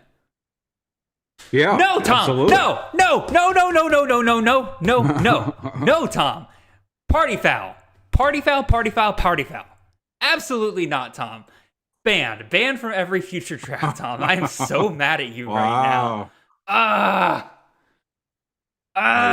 Dude, I love Samuel Brown. He is somebody that I talk about again on tomorrow's CTN. Check it out if you haven't already. Well, obviously, those of you listening to it right now haven't heard it, but if you're listening to this later, it's out. Go check it out. Samuel Brown with Kirk Soraka over there had a really good start to the year last year as a true freshman, has really good size. If Rutgers can just be relatively competitive in a lot of their games, which is a tall order, they're playing the Big Ten East there, Samuel Brown might be getting some serious volume over there with Rutgers. They don't have a running game without him. It was a huge drop-off last year after he went down with injury. We just had a run on Sam Brown's. You see that? Yeah, I see that. You got That's Samuel Brown cute. the fifth, and then Sam Brown out of Houston. Alrighty, so running backs now. Man, that you killed my whole vibe there, Tommy. You killed my whole vibe there. Anyway, let's grab a running back here. I haven't taken enough shots at the Texas running back situation here, so I think I'm going to go ahead and take Jonathan Brooks, who's coming in as kind of the veteran presence there. Brett Ponyi says, what am I missing for Taj Brooks to go that late? He is good. Yes, Brett, he is a good player, but it's one of those situations where, system, I think, overtakes the talent of a player just a little bit. Now, I think Zach Kitley runs with Taj Brooks more than any running back that he has in the past because he's better than any running back than Kitley's had in the past. But it is still a pass-first system. Unless Taj Brooks starts catching 30, 40 balls out of the air, I have a doubt that he's going to really reach that high-end upside you want out of a CFF running back. Yes, Steve, I know. Easy, Tiger. It's Rutgers. I know. I'm fully aware. I still like him, and he's a great value in the 19th round. Because if Rutgers can be valuable, he's going to be the guy that benefits. Steve just talking crap. I love it. I gotta get Steve on here. I gotta get Steve in these drafts more often because again, he's definitely making the chat pretty entertaining here. Oh god, yeah. All right. He just triggers me. Let's see, where do I go next with this? All right, I think I might go running back again, or I might take a wide receiver here.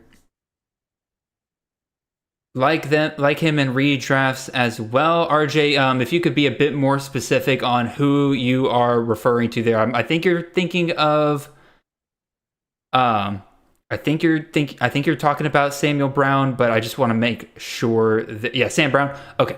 Yeah, again, do I like him in redraft as well? Yeah, especially this late. Again, like what did Tommy take him as? 1, 2, 3, 4, 5, 6, 7. His 7th running back off the board. You use Sam Brown for 2-3 weeks. If he's not giving you anything, you drop him. You're not investing at super high draft capital in him right now. So, excuse me. All right. Do I go with a guy I have a ton of shares of? Because I like him a lot and I need running back help right now. And I'm fairly certain that he will be the top running back at this program. Yes, I am. We're going to go Mr. Naquan Wright out of USF. Love the Bulls offense this year. I think Naquan Wright would be the number 1 running back there. And quite frankly, again, I've said this before. Redshirt sophomore, good pick there with Bill Howard. I was considering him as well. I said this before, a lot of those run and shoot, not run and shoot, like veer and shoot systems that have given us great CFF quarterbacks, wide receivers in the past, a lot of people underestimate how much they really run. Like a lot of their passing attack is based on super high efficient passes, but they run the ball a ton in order to set up those play action passes that they work with there. Naquan Wright, in my opinion, is easily the best running back on USF's roster over there. I mean, Kelly Joyner apparently is making the switch to wide receiver. Apparently he'll be working in the slot, which is its own interesting storyline right there. If that's true, Naquan Wright is easily the best running back in that team right there, and I will happily take him here in the 20th round to boost up my running back room. Definitely one of my highest risk plays yet, though. Yeah, for sure. Let's see. Sure. I was just redoing my queue. This is where it gets interesting in CFF drafts. You take your conviction guys. Oh yeah, no. This is where you're looking at your queue, you're looking at your rankings, and you're just like, man, I don't love any of these guys, but like, yeah. But this is also the kind of range where like I'm a lot more comfortable with letting guys just fall. Basically, like I kind of look at all the positions and I say like, all right, which one's the closest to a tier break in my mind? And then I draft that position and kind of let the other guys fall as they may to me in the next round. Because again, ADP goes wild here. You got guys that can go in the 20th round here, who in the very next draft will go in like the 27th round. Like people reach up, grab their guys. You don't know when people are coming off the board here. So just go ahead and get the guys that you're basically looking at it and you say, I feel the worst if this player is not on the board the next time it rolls around here. Thor, Marcus Carroll, underrated rushing attack there at Georgia State in my mind. Marcus Carroll, is he a guy that you think can kind of break that committee and kind of break away there? Well, without giving too much away for these future rounds, that one I wanted a higher floor because some of these like my running back room, I think my running back room is pretty solid, but right there's how do I like some of the guys on the board right now that are near the top of my list, they're more boom or bust depending on how the situation goes, but I feel pretty good about Carroll's floor. So I think I'm going to wait on some of the swing for the fences type guys, for coming up here and his presence helps me to do that, like on my bench. So, and I like, there's no way that Granger is as bad as he was last year. It's just one, for instance. He was incredible last year for CFF. He was QB 19. CFF, yeah. Okay. Yeah. Yes. If you talk about just straight QB. Yeah, I mean, he really struggled as a passer last year, and which is one of the reasons that they were running more. But if he improves, this coming season, they're going to be around the goal line more, so that would help out. All right. Along with this next pick, Thor, Steve did ask in the chat for you to give a Vikings hot take. Okay, you got one in your back pocket there? Yeah. Let me do this one first, and then Okay, this is a conviction. I've heard a lot of good things about this kid. Good pick. Yeah, he was in my queue. Coming out of their camp and stuff. Anyway, they really like him, and also we need is for Van Dyke not to be terrible this year, and I think Young is going to have a really big season. Well, as far as the Vikings, Steve's a Packers fan.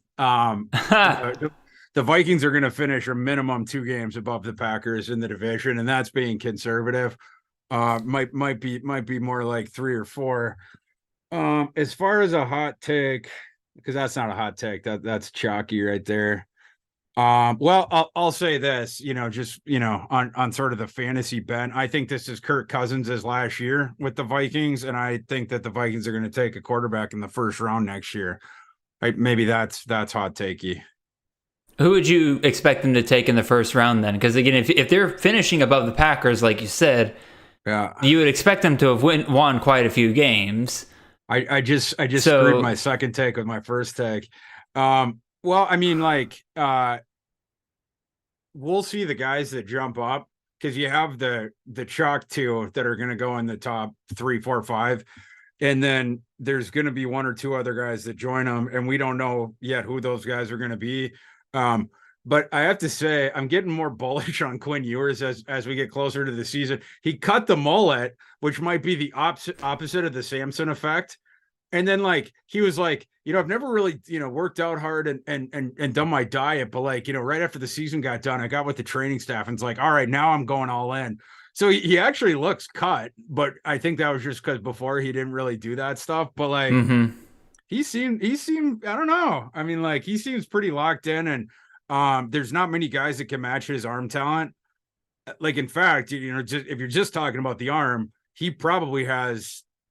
Well, if you're talking arm strength, it'd be Milton ahead of him. But if you're just talking pure arm talent, you might have to put Ewers at the top, right? He doesn't have the playmaking skills of Caleb Williams, and he's certainly not near as consistent in the pocket right now as Drake May is. But the arm talent's ridiculous. That's the reason he gets all the comps to Stafford. So he would definitely be one that, maybe Ewers. I would say I could totally picture Ewers in a Vikings or I almost said outfit, Vikings uniform. That makes a lot of sense in my head. I don't feel bad about that whatsoever.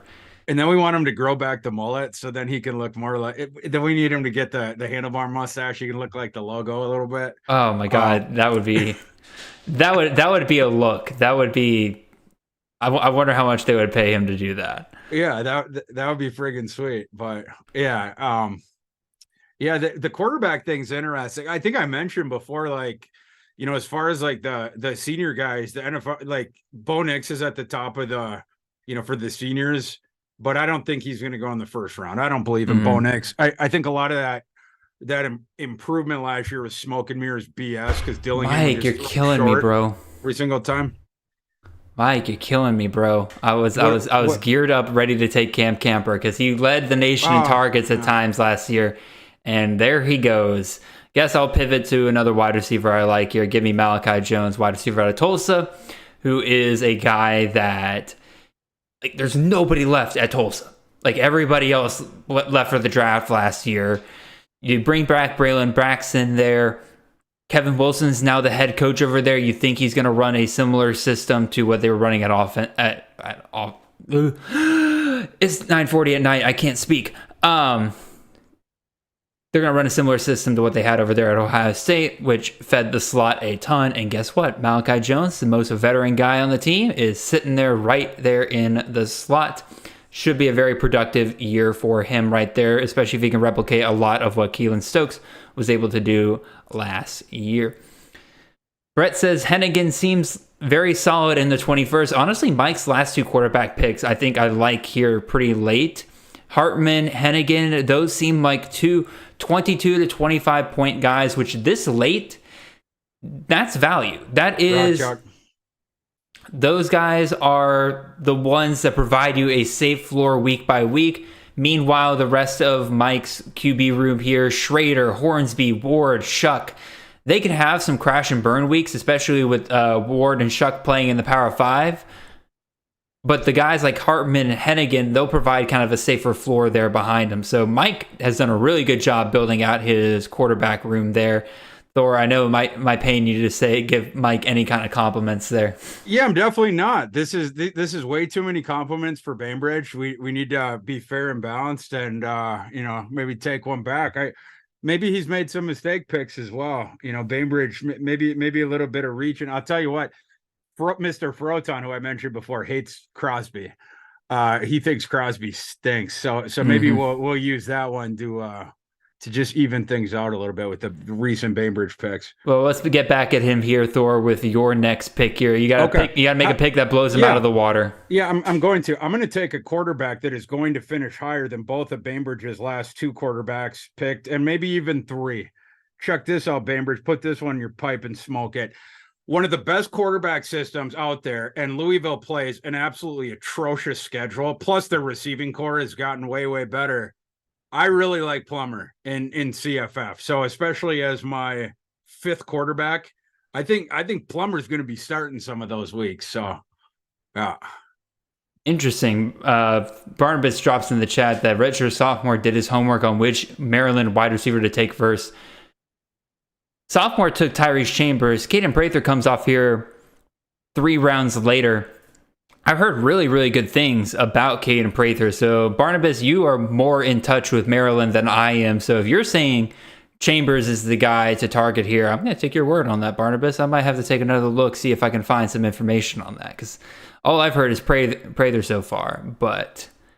Oh, DJU. Wow, Steve. Okay. Yeah, we got a believer in DJU. I mean, DJU was let me look. I think he was a top 20 quarterback. Yeah, he was QB 20 last year. For as abysmal as he was in that Clemson offense, like just from a pure quarterback standpoint, he can run the ball.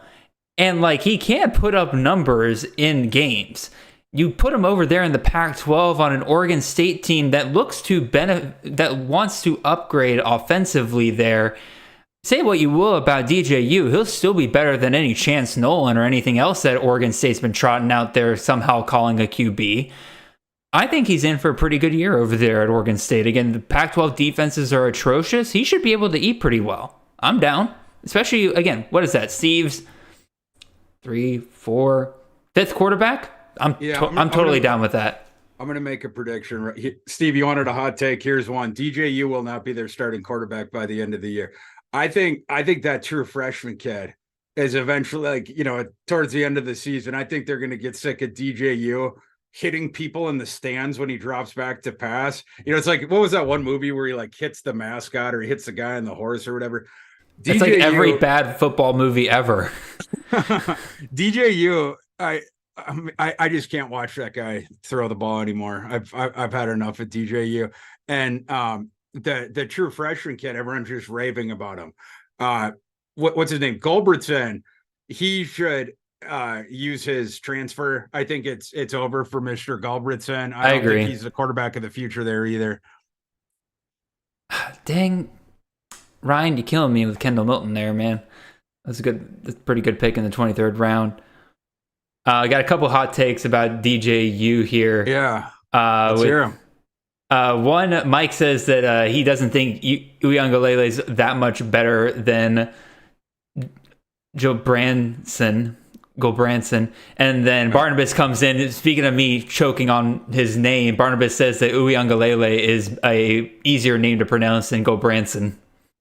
Yeah. We got the new kid. His one's easy, isn't it? Childs, the one that everyone's going nuts about. So we're going to see that kid sooner rather than later. I think that true freshman. They might try to hold him down to 4 games, as far as the red shirt. But I could see in November, the coaches just banging their head against the wall with DJU, and then Gulbertson being like, "Yeah, I don't want to play him more than 4 either because I'm out of here." Mm-hmm. And then it's like, all right, it's Child's time. All right, I just took my second Texas running back there again. 2 out of 3 shot on getting the Steve Sarkisian RB1 there. Somebody's going to be a 1,000-yard running back over there. Like, that's just what Steve Sarkisian does. It may be a little muddied at first and everything like that, but he's going to settle in on a guy. I'll take 2 out of 3 shots there, and it's the cheaper of the 3. So I'll be very, very happy with that right there. And then I got a couple of guys here that I'm okay with taking shots on, but there is a pretty big drop-off between the last tight end on the board and the rest of the guys, in my opinion. I'm going to take the upside of Mr. Dallin Holker going over to that Colorado State system. We all saw what Cole Turner was able to do with Jay Norvell. Jay Norvell specifically went out there and grabbed Dallin Holker out of the transfer portal after Holker was extremely disappointed with the production and the volume he was getting at BYU. That tells me that Norvell basically went to Holker and said, "Hey, come over here. We'll feed you. You saw what we did with Cole Turner. We will feed you. We need other options to pass to outside of Torrey Horton in order to make our offense go like we need it to." I'll take that as my 4th tight end off the board here. I'm very, very happy with that. I could have sworn he'd be gone by now.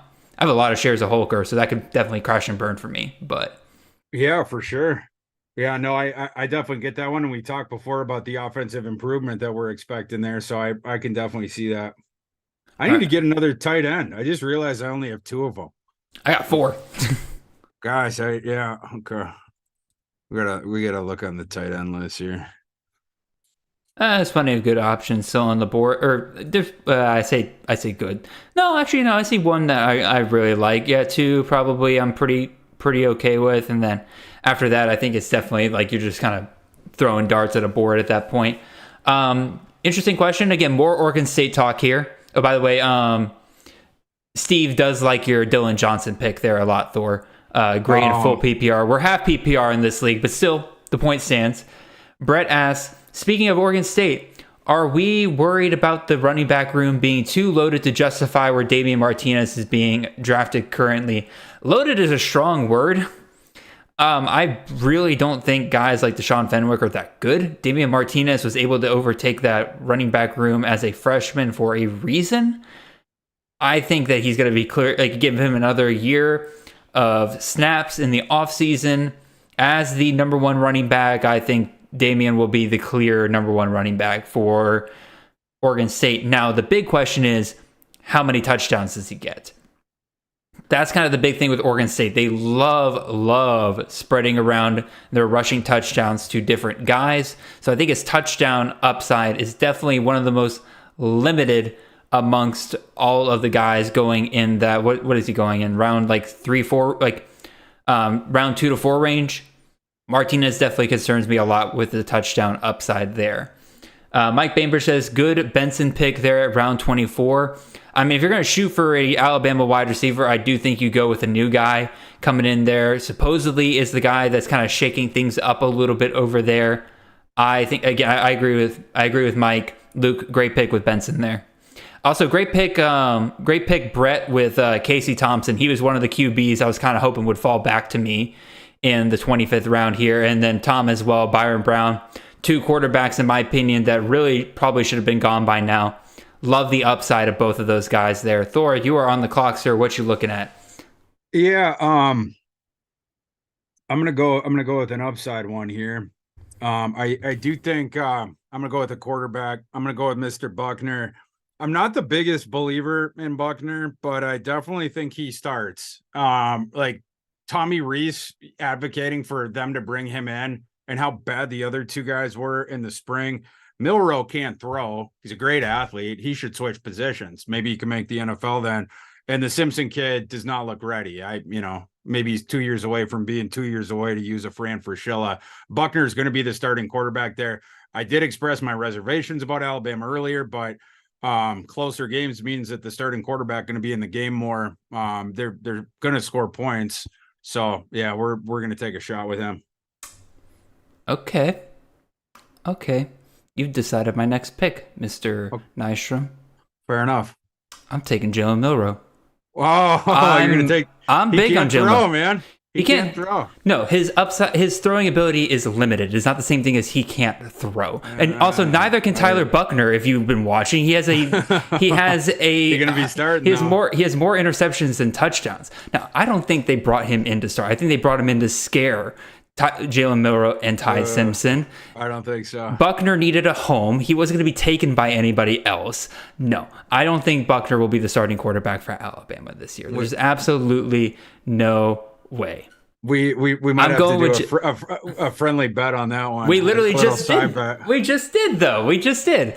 Again, I took him for my team. You took him for yours. Whoever wins that is going to get a really good CFF quarterback. Again, like the Alabama quarterback room is a value in CFF right now because even like Milroe and Buckner, whoever wins that job, they both can run. A running quarterback on one of the most dominant teams in the country, typically on a year-by-year basis, that's going to be a great option for you in CFF. So probably whoever wins that pick right there will probably finish higher than the other in this league right here. Well, Buckner's definitely starting, so it's going to be me. And that feels good. Brett says Milroe is worst and then types of worth afterwards. So, no, okay. Brett, in 3 sentences, says Milroe is worth a shot this late. Thank you, Brett. This is why you're one of my favorites here. Yeah, I mean, have they switched his position yet? Because he definitely can't throw, so... All right, I'm gonna take another quarterback here. to balance all this Simpson. out.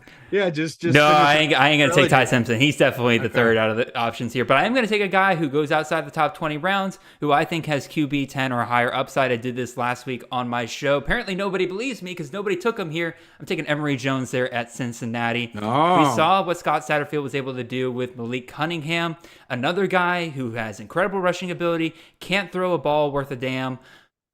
But Emory Jones, the clear number one guy there at Cincinnati, now that Ben Bryant is out of there, I think that he is going to eat quite a bit in the Big 12 over there. This is a guy that ran for 700 yards on the SEC. I am totally okay with Emory Jones here. Yeah, as my sixth quarterback. Your first quarterback pick in a couple that's going to start next year, so that's definitely a step forward. Yeah. All right, Brett Pony. All right. Retro Stopper says, is Aeneas Smith taken? Yes, I'm pretty sure I saw Aeneas Smith get taken. He was taken. Okay, yeah. That's what I thought. Jalen Milroe, future school at Cincinnati. Honestly, like, if Milroe does lose the job, like, I wouldn't hate Milroe going to Cincinnati. That would be that's a good call. That'd be a really fun. That'd be a really, really fun landing spot for him there. Yeah, agreed. And Brett says Javon Baker in the 25th is pretty solid. I agree. That's a pretty good pick. Is Kobe Hudson still on the board as well? I think both of those UCF wide receivers are pretty solid this late, because I really think those are the two guys that are going to get the most targets out of the bunch over there. So yeah, those guys are both pretty solid. They'll probably each get 7 to 8 targets per game. Mike Bainbridge says Ashad Clayton. I was going to say, Mike Bainbridge says Ashad Clayton in 26 is fantastic. You hear that, Ryan? Mike is complimenting you.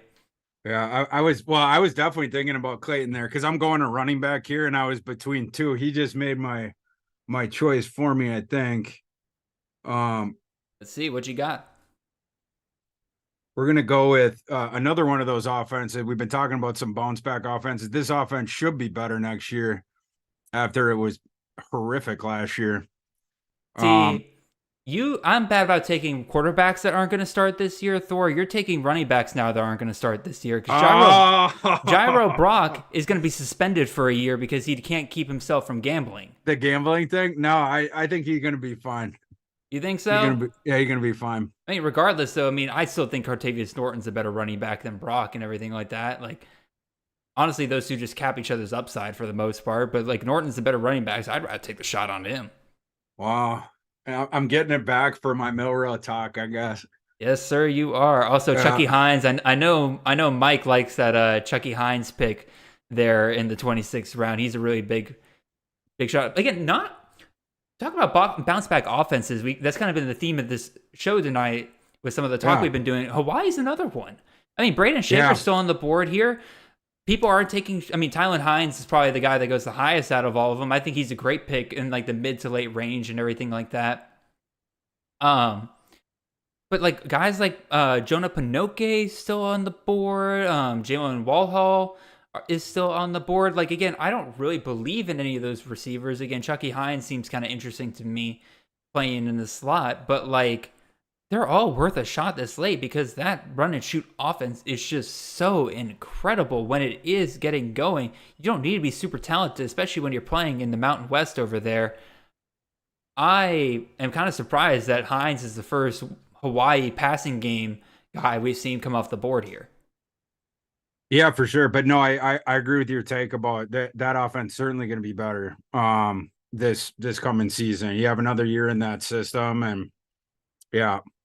And they play, a bunch of crappy defenses too, which always helps as well. Let's see. 2 questions here. One from Barnabas: Is Eric Gilbert ever going to play or see the field again?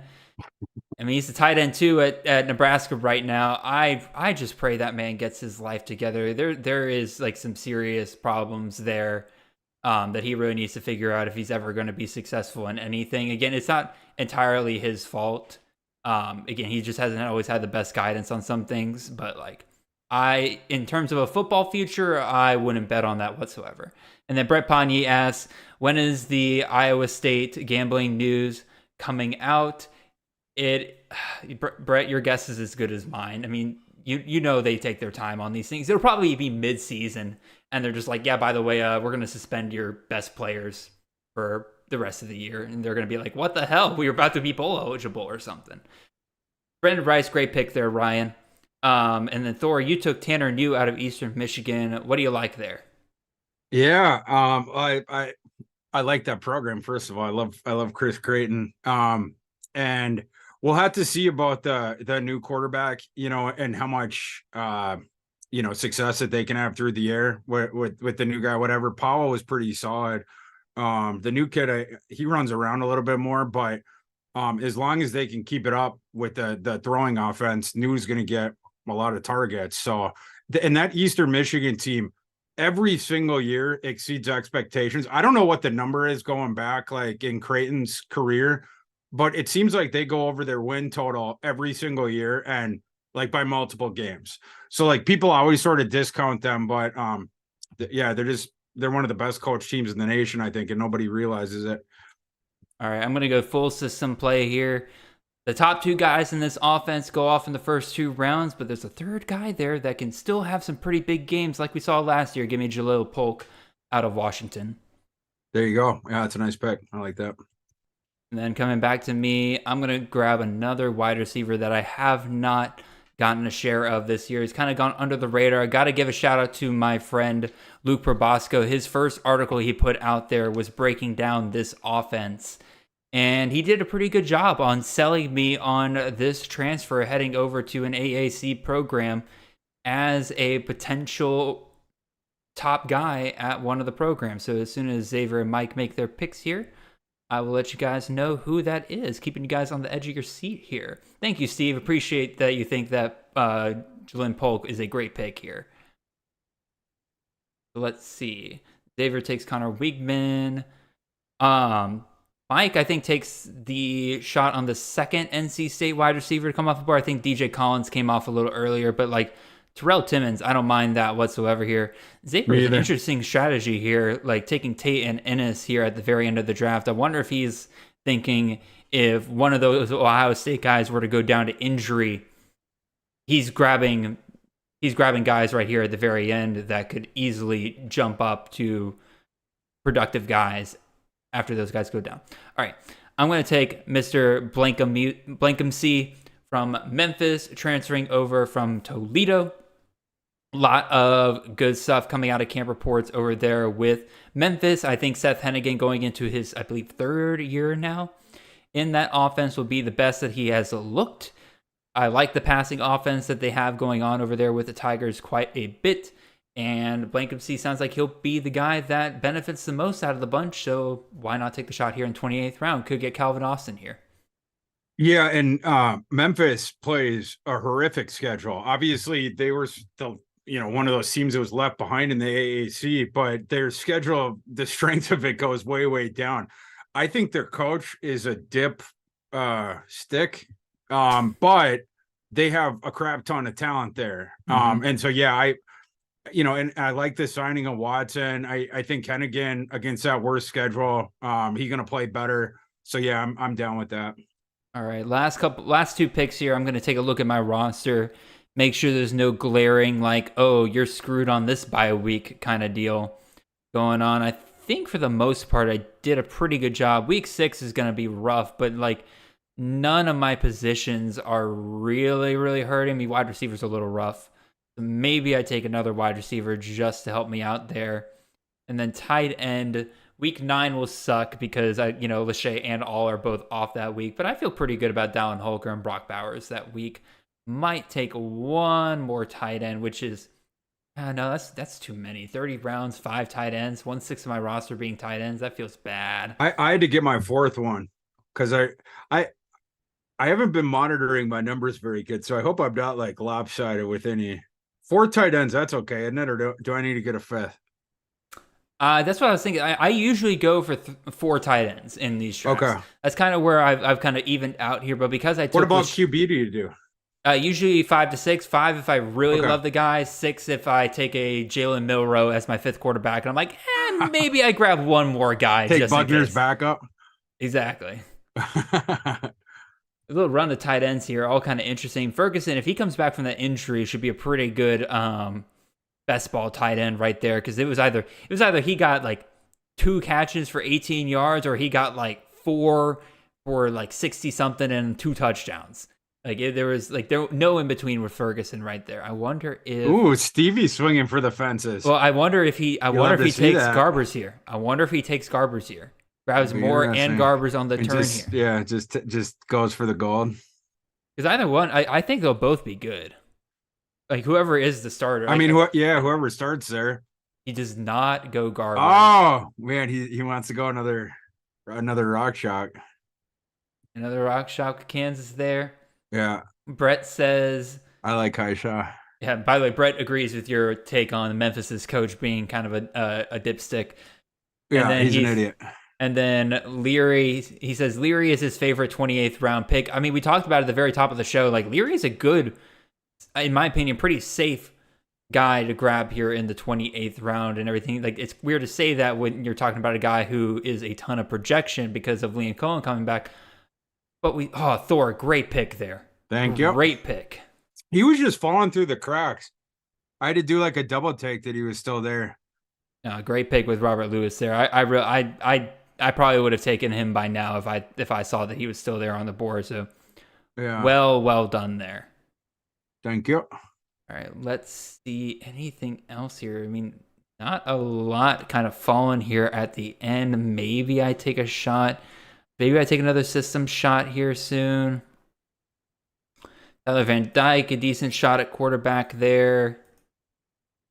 Running back, I mean, shoot, man. Like, I think I know who I might go just to keep this theme of us betting on our guys here, Thor, because you took the other Iowa State running back here. I think I'll take my guy. You're gonna come into my kitchen? I'll take Cartavius Norton. If Brock's out the entire year, Norton could be in for a huge year here. I mean, redshirt sophomores definitely pause to listen now to see who I'm talking about. Sophomore, if you take Norton here, I swear to God. I swear to God. RJ says I drafted Moore last weekend in the 29th, didn't have any shares. Yeah, sophomore says lol. Yeah, he's definitely listening. Okay, he took. All right. God bless you, sir. God bless you. Oh, that would have been a hilarious snipe. Justice Ross Simmons is a good pick by Mike there. He's another guy. That is a good pick. The receivers are deeper than the other positions right now. I feel like there's some guys that have fallen down. There's definitely some fun guys to grab here late. I mean, Arian Smith out of UGA, like we saw last year in the Ohio State game, when they get him going, he is like the ultimate deep threat guy for Georgia, and he can end with 3 catches, but well over 100 yards and a touchdown. Like, he is absolutely somebody that I think is a fun last round best ball play. How many running backs usually in the 30? I'm trying to do the math on my roster. I got 8. Is that enough? I typically go 10 and 10 is kind of what I shoot for, but crap. But it depends. It depends on like the draft and everything like that. We're definitely taking a running back this time. Well, I think I'm pretty good with my running backs because I got a lot of top tier guys there. I think we're going to take another shot at wide receiver, and I'm going to... There's some good ones out there still, sure. I'm going to take another shot at another system. Ramel Keaton, underrated guy there at Tennessee. Like, again, a lot of people want to chase Thornton. I get it. Super fast. That's what you want. I mean, Squirrel White going super high, but like Keaton was a pretty solid guy for them last year. So I'll take the shot on the Tennessee Vols here. Tommy is... screaming in the chat. Also, RJ says that he got Norton and Brock in the 29th and 30th in a draft earlier this year. I kind of like that. Barnabas, great pick there with Brumfield there. He's somebody that I need to, or he's in my updated rankings. I just need to update it here on Fantrax because I'm still using my rankings on here from a couple weeks ago. So I need to update that. But great last quarterback pick in my opinion. I think, again, I got Ricky White earlier in the draft, so I'm definitely a big believer in the UNLV offense this year. Man, that has the stock fallen on Mr. Jermaine Burton. Oh my God, dude. I was such a big fan of his. Such a big fan of his. All right, Thor, it is your last pick here, man. What are you looking at? Yeah, I'm definitely going running back. So I'm looking through a couple of my options. The group has definitely been picked over quite a bit. Oh, yeah. A couple good quarterbacks if you want to take another one. No, I'm good. After I got Buckner, that room's complete. I think I'm gonna go King Tootin. Okay. I've seen Tootin getting taken a couple times for Virginia Tech. Tell us about him real quick. I haven't talked about him a lot on CTN. Well, this is one where we pray the offense improves. But yeah, I mean, I think he's going to be the starter there. And then, well, we'll just see. I mean, if you get the opportunity, you're like back here. So the other two guys I was considering, now that I don't have a pick, I can say, Kalen Black from James Madison. And then I was considering Kai Thomas too, but it's like that Kent State offense could be real bad. In my power rankings, I think I have them 132nd out of 133, only ahead of UMass. So that one is a little bit tougher. With Virginia Tech, it feels like a bit of a better situation, but yeah, I mean, with any of these guys, we're scraping the bottom of the barrel now of the draft. So yeah, I like 30 rounds because that's when it's really starting to like kind of hit that like range of like, all right, you think you are like you're kind of struggling a little bit to find some value pretty late here. Our Mr. Irrelevance, Mr. Bo Collins out of Clemson, honestly not a bad pick considering Garrett Riley's offense. We saw what he did with Quentin Johnson at times last year. Adam Randall still doesn't sound like he's healthy, so I mean, Bo Collins is the best outside wide receiver they got right now. So definitely a fun little zag when others are going for Antonio Williams. I believe Antonio Williams went in the 10th round. So like, if you don't like the value of Antonio Williams there in the 10th, Bo Collins here in the 30th, you'll take that all the time.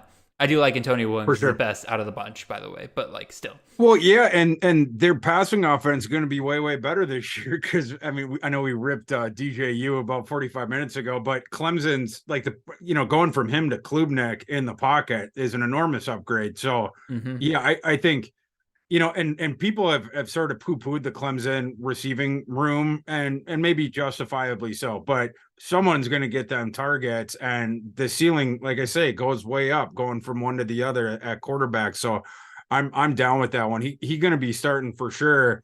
And if Klubnik is a stud, a couple of those receivers are going to put up big numbers. So with the last pick in the draft, absolutely. Well, like I used to say all the time with the Clemson receiver room, like their big problem wasn't the talent. It's just that if you lined up all of their receivers in a line, they would all fit the same silhouette. They all had the same skill set, all same size, same weight and everything like that. There was no diversity in skill set of what they were able to do with those guys. When they bring in guys like Antonio Williams, they did start to diversify that a little bit. So it's going to let guys like Bo Collins kind of stand out just a little bit more as well. So for sure. Last thing we're going to do here, Thor, again, you kind of started a little bit when you were discussing some other guys that you were thinking about taking with your last pick and everything. But we're going to talk about a few guys we're kind of surprised didn't come off the board here at the end. A lot of quarterbacks, in my opinion. I'm kind of surprised nobody took shots on here, but I'll let you start here first, man. What are a couple of quarterbacks that you were surprised did not get taken 30 rounds through this draft? Jeff Sims didn't go, did he? Yes, sir. He did not go. Okay, yeah, I would say him, and then Salter didn't go either, did he? Salter, no. Keaton Salter. I don't think he starts for Liberty. I think it's Jonathan Bennett. I think Bennett sucks. He does, but there is a connection between him and Chadwell. Apparently, Chadwell recruited him pretty heavily out of high school. Yeah, I just, with the upside of Salter, I would have to defer that way. But I can see why the question would push him out of the draft. Those would be a couple guys. And then did Chandler Rogers end up going? He did not. I also don't think he starts. Really? No, I don't think he starts from North Texas. Jace Ruder made quite the impression in the last couple of scrimmages that they had going on. If it's Eric Morris's offense, they're going to want to pass the ball. And guess what? Chandler Morris truly cannot pass the ball. Like, he had multiple scrimmages where he had less than 2 completions the whole scrimmage versus Jace Ruder had multiple touchdowns through the passing game. So I think Jace Ruder closed that gap towards the end of spring. I think he takes it in the fall. I think I think we finally see him get started with North Texas. Well, it'd be good for him. I mean, he certainly served his time. Yes, sir, he has. 2 schools. Yeah, so it hasn't gone well for him when they put him in. I'd sort of kicked him out of my mind. He's got a career. Let's see. His adjusted passing yards per attempt career 4.9, career 4.5 TDI and T ratio, 55% completions, and obviously he struggled to get on the field. But yeah, I mean, whoever gets that job is by definition is going to have a pretty high ceiling, I think. A couple guys here. Again, I talked about Hawaii. Braden Shager, even though I talked about the Hawaii offense, we never saw him come off the board. I'm kind of surprised nobody went that direction. Cooper Legas, again, Blake Anderson offense. We've seen those QBs do really, really well. Like, again, if this is your 5th, 6th, 7th quarterback off the board, take shots on guys that, you know, whose systems have produced awesome quarterbacks in the past. Again, I don't want to pick on anybody here or anything, but like, if you're taking shots on them versus like a guy like, you know, Brady Cook or like Graham Mertz and stuff like that, like I'd rather take shots on guys who have done well in systems that have done well in the past. If it doesn't work out, it doesn't work out. But like, I definitely think the ceiling is a lot higher than some of the other picks here. Again, I don't want to pick on anybody. I'm just trying to throw some names out I see here later in the draft. But again, other guys, again, you said Jeff Sims, that's another good call out. Clay Millen, a bounce back year for Colorado State. I took 2 of their receiving targets, but I didn't take Clay Millen. So, like, again, I'm surprised that given what Carson Strong was able to do, nobody took a shot there. And I think, Redshirt Sophomore says in the chat that he would have, if he did this again, he'd probably take a shot on Clay Millen. Yeah, I can see that. All right, running backs, Thor. Guys that you're kind of surprised didn't come off. I mentioned a couple of them. Kalen Black, Kai Thomas, guys I consider with my last pick. I will forever be grateful to Edward Sadie for saving my 50-teamer season last year. He won me a playoff game when he went ballistic in that one game against was it FIU, or he went absolutely absurdly ballistic in one November game against this just awful defense. And got me the win. So I'll always be partial to him. I'm concerned about the kid that transferred in there, and I wasn't exactly sure how that room was going to shake out. So that's why I didn't end up going with him. But those would be maybe 3 guys I'd toss out, and then maybe Braden Bennett too. Yeah, Braden Bennett, I'm kind of surprised nobody took a shot on there for Coastal Carolina. You mentioned Kai Thomas and Kalen Black, good calls there. Anthony Grant out of Nebraska. Again, there was some discipline stuff earlier on this offseason, but I think all of that's been taken care of. I still think it's probably committee over there, but again, surprised nobody took the shot here. Nobody took a Houston back, did they? I do not believe so. I didn't see Mathis come off the board. Interesting too. Yeah, honestly, someone could have gone Snead and Mathis in the 29th and 30th, and we know that offense is going to move. Mike Bainbridge makes a good call at a wide receiver, which we'll go ahead and move on over to here. Deion Hankins, the starting running back out of UTEP, is currently listed as a wide receiver in best ball drafts for CFF. Running back in the starting wide receiver position, that's a cheat code right there, similar to like a Jermaine Brown. So kind of surprised nobody took a shot there. I honestly, we're the experts. One of us probably should have recognized that. Couple other guys here. Chase Roberts, that's my guy that I like at BYU. Kind of surprised nobody took the shot there. Keandre Lambert-Smith out of Penn State. I'm a little surprised nobody took the shot there. Did anybody take... hold on. Anybody take Mumfield? Nobody took him out of Mumfield. I kind of like his game. I like it as well. He was definitely a little disappointing last year, but also it turns out Jared Wayne was just better than we thought he was. So, all right, it looks like a couple. I was about to say I'm surprised no Oklahoma State wide receivers came off the board, but I see Brandon Presley came off the board. But even still, like Jaden Bray, talk about a post-hype sleeper right there. That could be a pretty interesting pick. Yeah, that would have. Yeah, I agree. I agree. A couple of people in the chat saying Chris Altman-Bell at Minnesota is a good one. And again, Stribling, Oklahoma State, kind of with the same mindset there. Surprised nobody took a wide receiver from there. Trying to think anything else. Oh, also Mike Houston. I don't believe Alan Bowman was drafted, but also I don't think Alan Bowman is a very good quarterback. So, granted, is a Mike Gundy quarterback, and he's probably going to start. So probably going to start. And those, I mean, that system, you have the ceiling, and then there's a floor built in for you there too. Unless it's his kid or that other crappy quarterback they had last year when Sanders is hurt. Was it Rangel? Yes, Rangel. Those guys absolutely cannot ever see the field again. So yeah, it should be the British comedian legend Alan Bowman behind center, and we know that offense is going to move no matter who's in there. I mean, that is one thing Gundy's good at. All right, tight end. I have three guys that I'm kind of surprised didn't come off the board here. Theo Johnson out of Penn State. Yeah. Pretty much at your top Penn State wide or tight end right there. That's good for a top 30 wide receiver most years in CFF. I'm surprised nobody took a shot there. Again, upside may not be there, but it's still a very safe guy if you're looking to kind of boost up your room a little bit. Trayton Welsh, another team that heavily targets the tight end position there at Wyoming. Surprised nobody took a shot there because, again, they're just losing every good wide receiver that they have to the transfer portal every year, but Trayton Welsh is still kicking around over there. And then George DeCoste, tight end out of Boston College. Got a little hurt last year, had a couple of good games there. They're going to be heavily looking for some guys to throw the ball to this year with Zay Flowers gone. I think DeCoste is in for a pretty big year there. So, Thor, any tight ends stick out to you, or you got comments on any of those guys?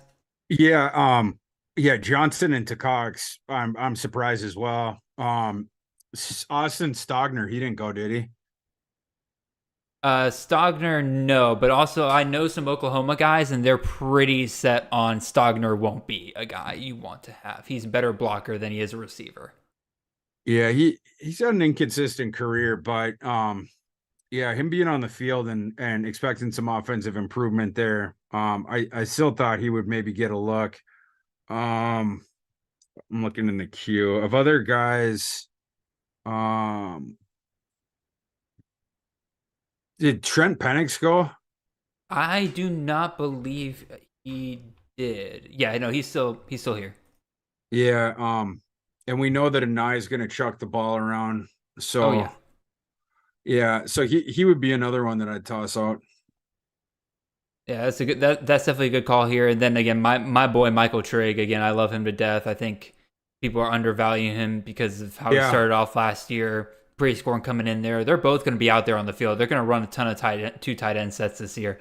I think he's going to be good there. A couple guys in the chat putting out their guys. Barnabas says he's surprised Devon Vele didn't come out for Utah. I think that's a pretty good there. I think that's roughly about it. Retro Sophomore just put in Moose Muhammad, given the fact that he was heavily targeted down the stretch along with Evan Stewart. I mean, Evan Stewart went early in this draft. Moose Muhammad's still on the board. He might outproduce Evan Stewart this year if things go right. So we'll definitely have to see. Good call out there, sophomore. All right, a couple more things here, Thor. And by a couple more things, I mean like very quick things here. 50-teamer. When's it happening, man? I haven't seen anything going on for it this year. Well, yeah, I've been putting the divisions together in conjunction with our buddy Bainbridge and Hughesman, who is in the chat as well. And I've talked with Jackson a little bit about it. I think we finally have the configuration done. This one was harder than in past years, because in past years you would get the numbers correct by, with the P5 against the G5, you have to have even number of teams in each one. Obviously we have an uneven number of teams now at 133, but there also wasn't a clean way to put all the G5s with the P5s and have the numbers still jive. Yeah, so that makes sense. We ended up having to take one team out of, I forgot if we had to take it out of the Sun Belt or out of the, we had to give a team to CUSA. Is basically CUSA was the one that screwed everything up because they're 9 teams. 9 teams, or it's so stupid. But yeah, we had to do that. But anyhow, we figured it out. We're going to be getting the 50-teamer up and rolling here, either this coming week or the one after. But yeah, we're very close now. I always wondered how you decided like which G5 team or G5 conference got paired with the Power 5. No, that makes a lot of sense, because I was always there's some weird pairings there. Yeah, it's shout out to Bainbridge on that one, because we always try to make it as even as possible. So Bainbridge runs his projected points per game numbers for each of the conferences and then puts them together. And then we also want to, and then get it as even as possible for all 5 of them. But then we also have to make sure that the amount of teams is, we can't have one conference that has 2 or 3 teams more than another one. No, so it's got to be within one, when you're at 133. obviously not divisible by 5. I think is it 26 and 27 are the amount of teams that will be in each division. But yeah, I think we finally jived it. Very nice. And also, Mike, both Mikes are in the chat saying that UAB was the team that got switched. Yeah, UAB. That's right. That's right. Dang, what did UAB deserve to get put back into the CUSA? Yeah, no, yeah, we're shipping them back. Oh, that is a fate worse than death right there. You absolute madman. Also, so I do conference only best balls, and like the CUSA one just got started this morning, and like I'm not in it. I just run it, and all the participants are crying already, and they're like 4 rounds into it. There's just nothing there, dude. Or there is. We just have no clue what it is. It's so funny watching them react to it. Yeah, it's very sad what's happened to the CUSA. They're doing everything they can to survive, and good on them. But yeah, it hasn't been a good couple years for the CUSA. Steve, I see you in the chat. Mount West Best Ball gets started later this week, so get ready for that, good sir. Alrighty, Thor, you have been absolutely awesome. This show has been an absolute blast. I'm really glad I could finally get you onto CTN in one way or another. Again, you're incredibly smart. You are a staple in the CFF industry because of your 50-teamer and what you're doing over there. I mean, shoot, you're on one of the largest fantasy platforms out there, putting college football rankings out there on FantasyPros for people to see. Speaking of which, when are we expecting your rankings for this year to come out? Because I was looking it up earlier. I see the ones from last year. What can we expect this year's? Probably about a week after the 50-team draft start. Okay, fair enough. I see what you're putting down. Yeah.